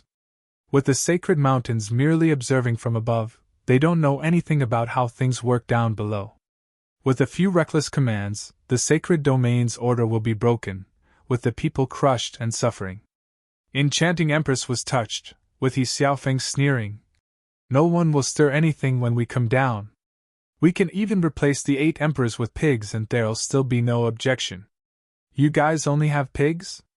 You dare disgrace the sacred mountains? He Xiaofeng roared. The enchanting empress rushed to stop him, advising. Steward Zhua, we have no say in the sacred mountain's decision. Their disciples have incredible talent, and might be qualified for our positions. Over time, they will gain their experience, and become able lords. Fable, you say? When they can't reach sainthood with those top cultivation methods and mountains of resources thrown at them? Zhua Fan mocked. Even making them into the 8 emperors, while time can give them experience, their mindset will never change. Did they rise from the bottom? Will they listen to other suggestions? A bunch of pompous pricks will sooner or later destroy everything. Using the sacred domain's turmoil to raise their own people is so kind of the sacred mountains, humph. Zhua Fan mocked, He Xiaofeng sneered, and the enchanting empress sighed. Also, Zhua Fan continued, Enchanting Empress, they'll send a few to replace the 8 emperors, but next time there will be even more. At some point, all will be replaced. The only land ruled by bottom cultivators will turn over into the hands of those high and mighty from the sacred mountains. Then there will be no end to our torment. The same goes for you as well. It's only a matter of time before only the sacred mountains could produce saints, taking all the highest positions. He Xiaofeng mocked. And isn't it now the same? Of course not. The 8 emperors have a share of resources left from the sacred domain, giving hope of creating some saints. But once the sacred mountains take everything, this little hope will be crushed. What chance do cultivators born outside the sacred mountains ever have of reaching the top? Blame it on their birth, for being born elsewhere. He Xiaofeng had a sinister smirk. No matter how antagonistic the 8 emperors are, they are to stay put. You can resume once the replacements are here. The other emperors should get word of it soon. No one gets to disobey, not even the demonic emperor, let alone a nobody like you. Zhua Fan's eyes shone with bloodthirst. He came to see He Xiaofeng for another reason, but the sacred mountain's decision infuriated him in both of his lives. He had clawed his way from the bottom, his pride making him never lower his head to anyone, not even the sacred mountains, for he believed that one day he would surpass those fools. He didn't have anywhere near the resources they had, but he made up for it with effort. This decision, however, would make the common people lose all hope. The resources would be under tight control, and even reaching sainthood would only be possible if the sacred mountains allowed it. There would be no hope to become strong. He didn't know what got the sacred mountains to go crazy and issue such a decision, but Zhua Fan would be sure to never let them succeed. I need to speed up taking down the 8 emperors.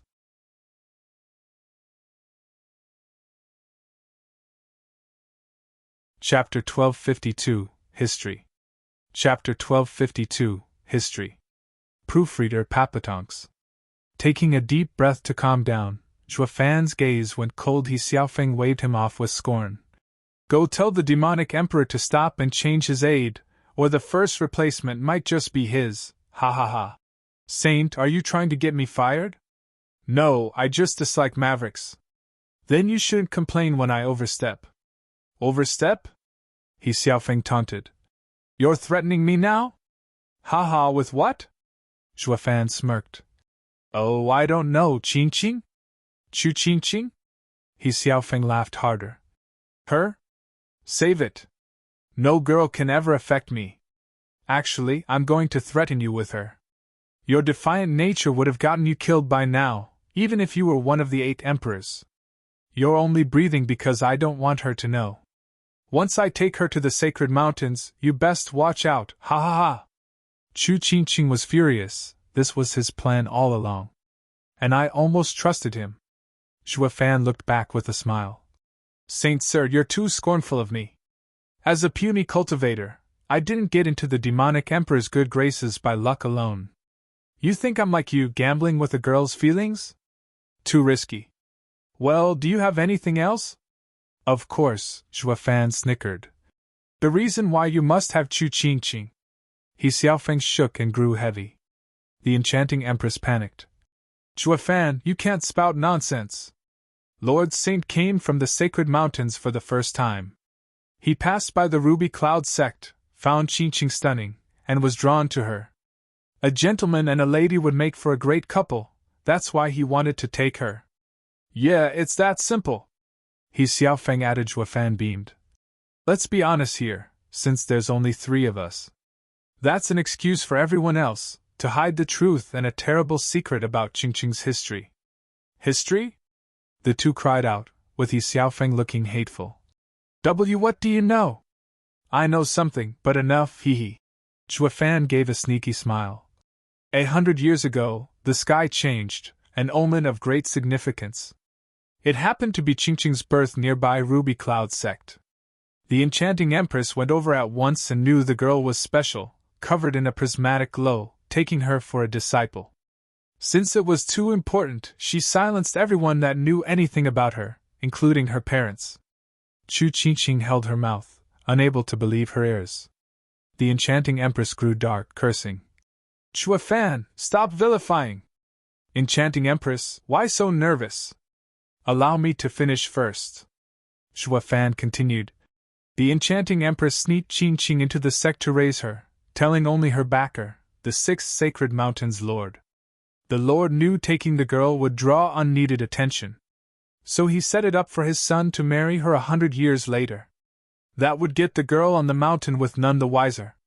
A perfect match between a gentleman and a lady, no, ha ha ha. He Xiaofeng's face twitched and barked. Rubbish! Why would we do this to Qingqing?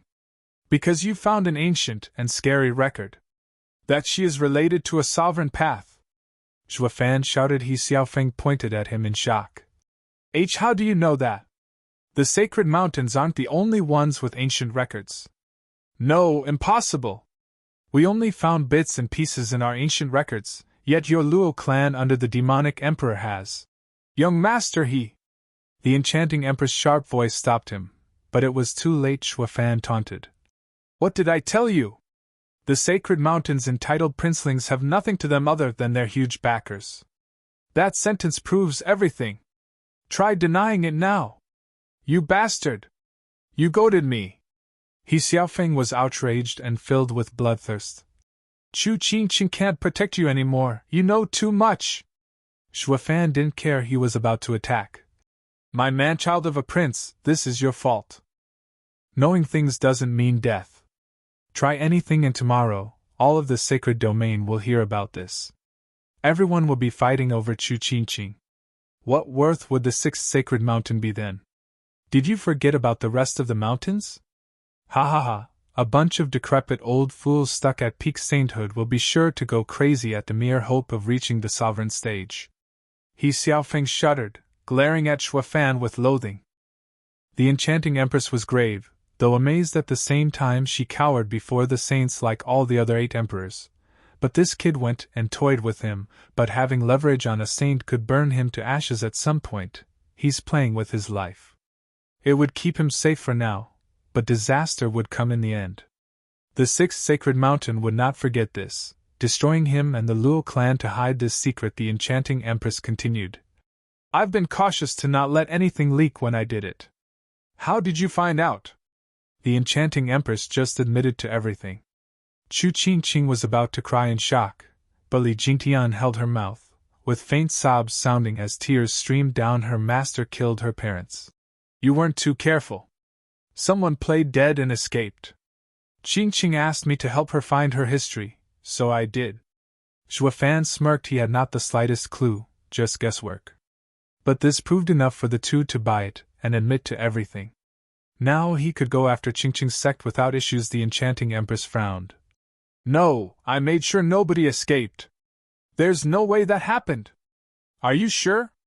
Why else would he know so much? He Xiaofeng cursed. What do you want to keep silent? Zhuofan shrugged. I'll tell you when I figure it out. But I hope nothing bad will happen to the Luo clan and the demonic emperor due to the Sacred Mountain's decision. Zhuofan left then, laughing just before exiting. You're nothing but an idiot saint. You're not even close to challenging me. Damn it! Bam! He Xiaofeng crushed the table. I'm the young lord of the Sixth Sacred Mountain, yet I can't even touch that blasted bug. This kid is truly frightening. The enchanting empress sighed, waiting for He Xiaofeng to calm down before smiling. He's only clever, while beneath you in every other way. He Xiaofeng's face twitched, with blood leaking from his mouth. Curses, he is nothing compared to me at all. Is that how you intend to flatter me? Master! This is bad! A disciple burst in. Master, our sisters have suffered an attack and 50 people are unconscious. 50 people unconscious without any sign of who did it? They must be incredible. Search the sect. Yes. The disciple rushed out, just as another entered. Master, Senior Aunt Mei was found unconscious and Junior Sister Qingqing is missing. What? He Xiaofeng roared. Chu Qingqing is my sweetheart, raised for 100 years for me alone. I won't have this. I will slaughter any that had a part in this. He Xiaofeng vanished before anyone could stop him.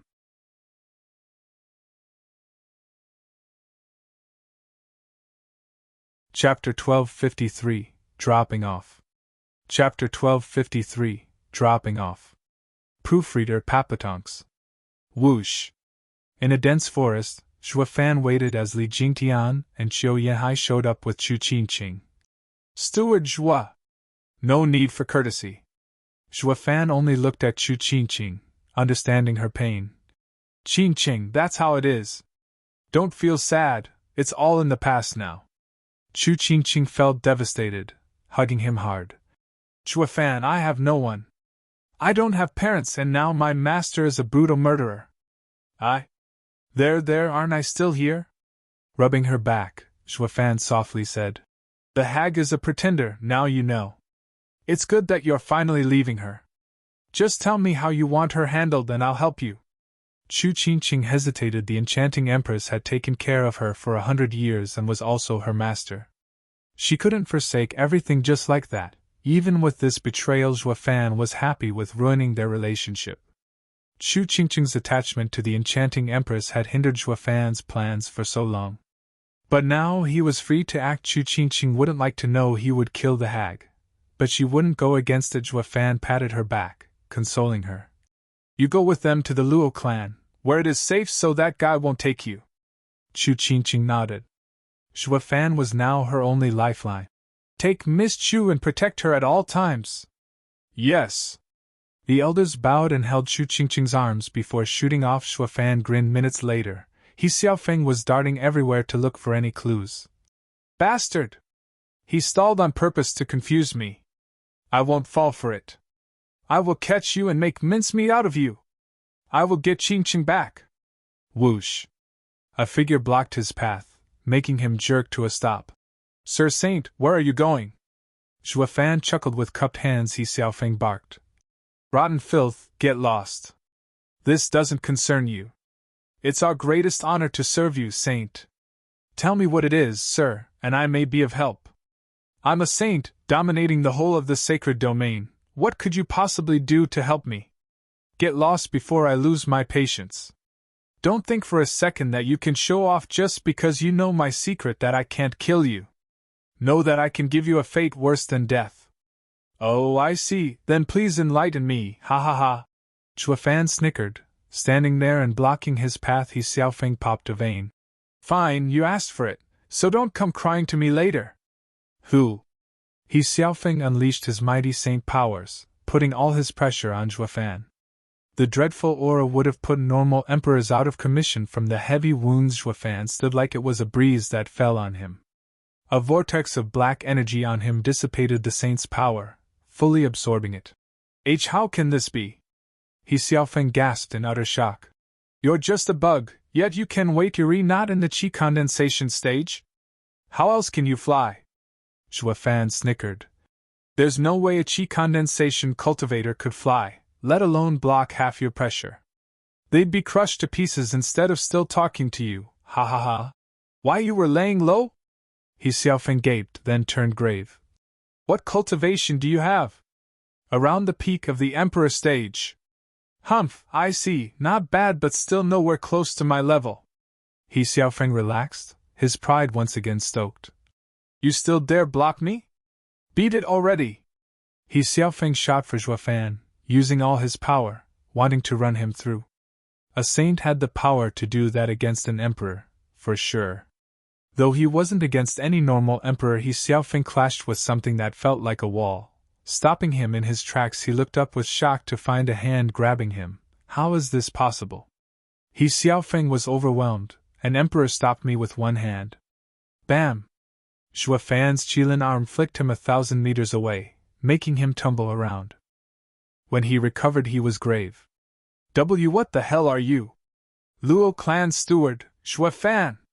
Zhuafan smirked, his calmness making even his surroundings tranquil. Xiaofeng was scared. To have such an easy time stopping him meant he had incredible power. I really underestimated him. Xiaofeng frowned and clenched his fist's sacred body. Xiaofeng shook and exploded in a white light, forming a huge image around him that had 8 divine swords on its back.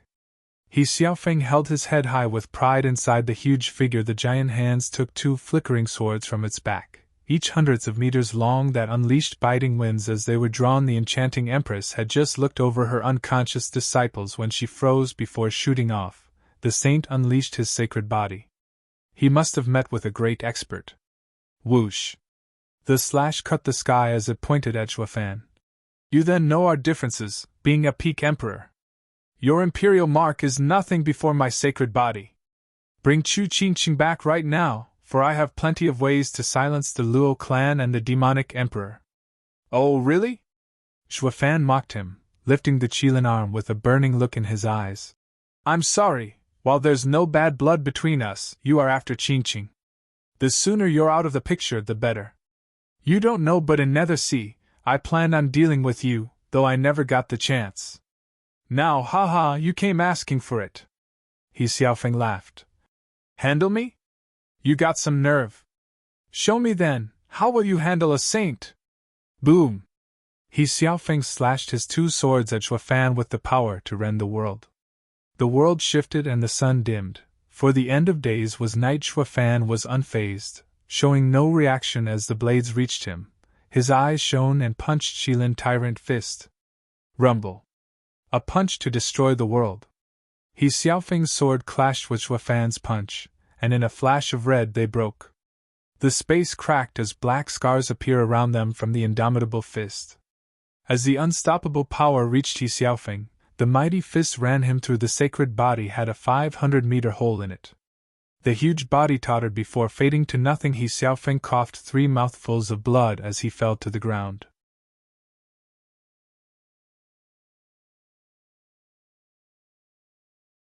Chapter 1254 Wrong Guess. Chapter 1254 Wrong Guess. Proofreader Papatonks. Bang! Xiaofeng slammed hard into the ground, his body broken in every way.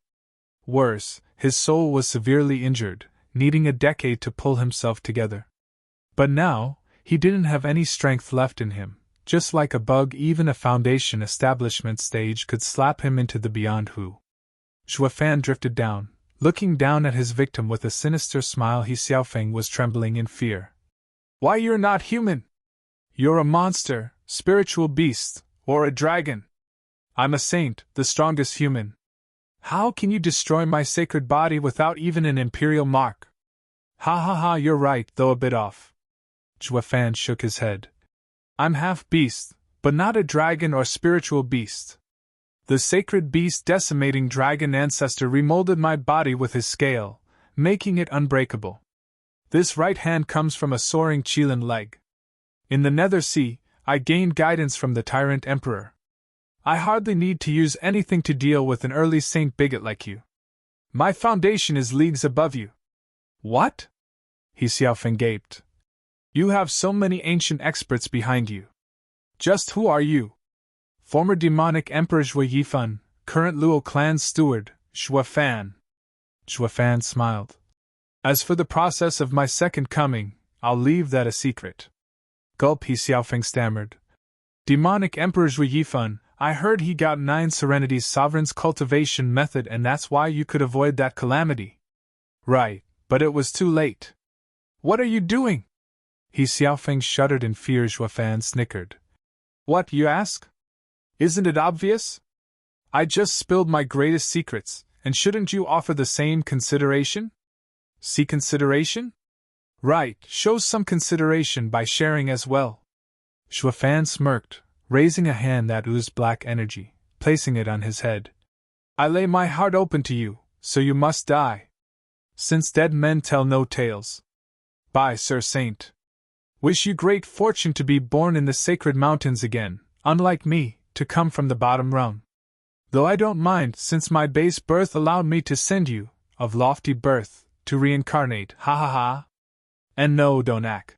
Wails of pain shuddered the forest as black energy spread out.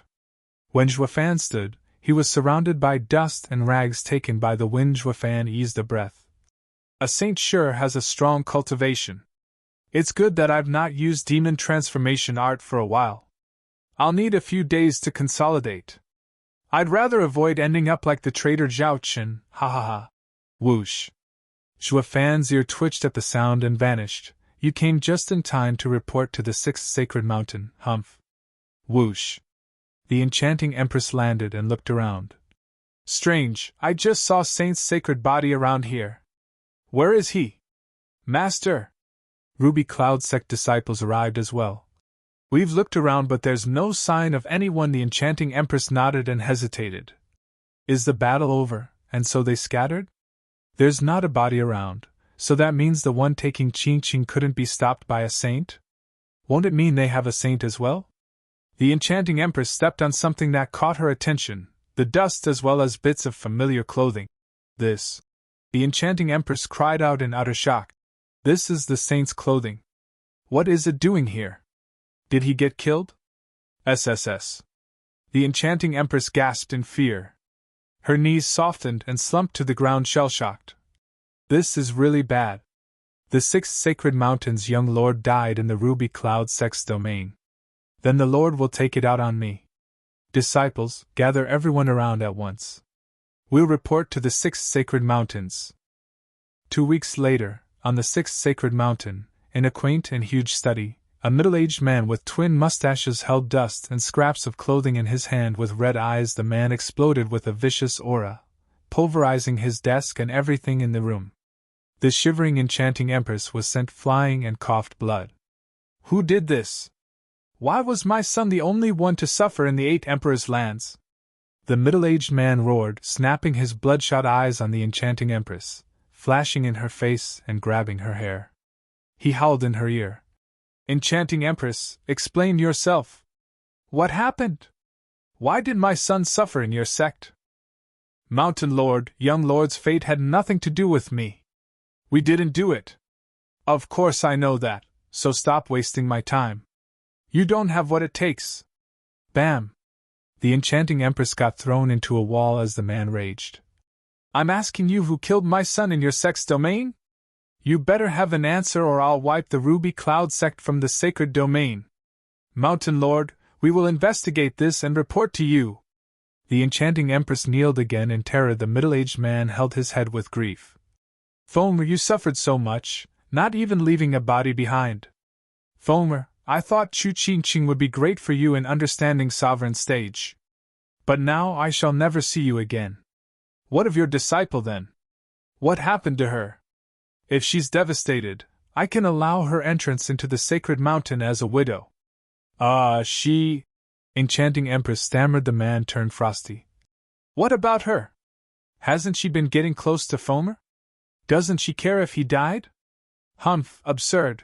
A sacred mountain young lord shows his care and she doesn't want it. She just doesn't know her own fortune.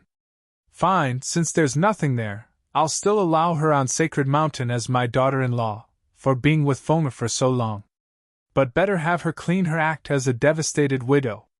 That's the only way to move me and allow her in without raising suspicion to the other mountains. Did I make myself clear? Mountain Lord, that's beside the point. The enchanting Empress's face shook hard. The man gave her a long look. Not the point, then what is it?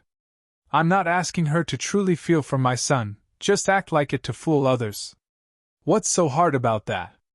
How did you teach her all these years to not manage a disciple? No, Mountain Lord, I do know how to manage my disciples and guide them after so many years together, but… What? But she has to be present first. The man went blank, his grief all but lost. What's that supposed to mean? You're not saying… The enchanting Empress lowered her head. She was actually so in love with Fomer that she took her life? The man's mind went wild with guesses. The enchanting Empress blinked, lost, took her life? Qingqing and your son barely know each other. Aren't you overestimating your son's charm here? The enchanting Empress' silence made the man angrier. You're such a disappointment.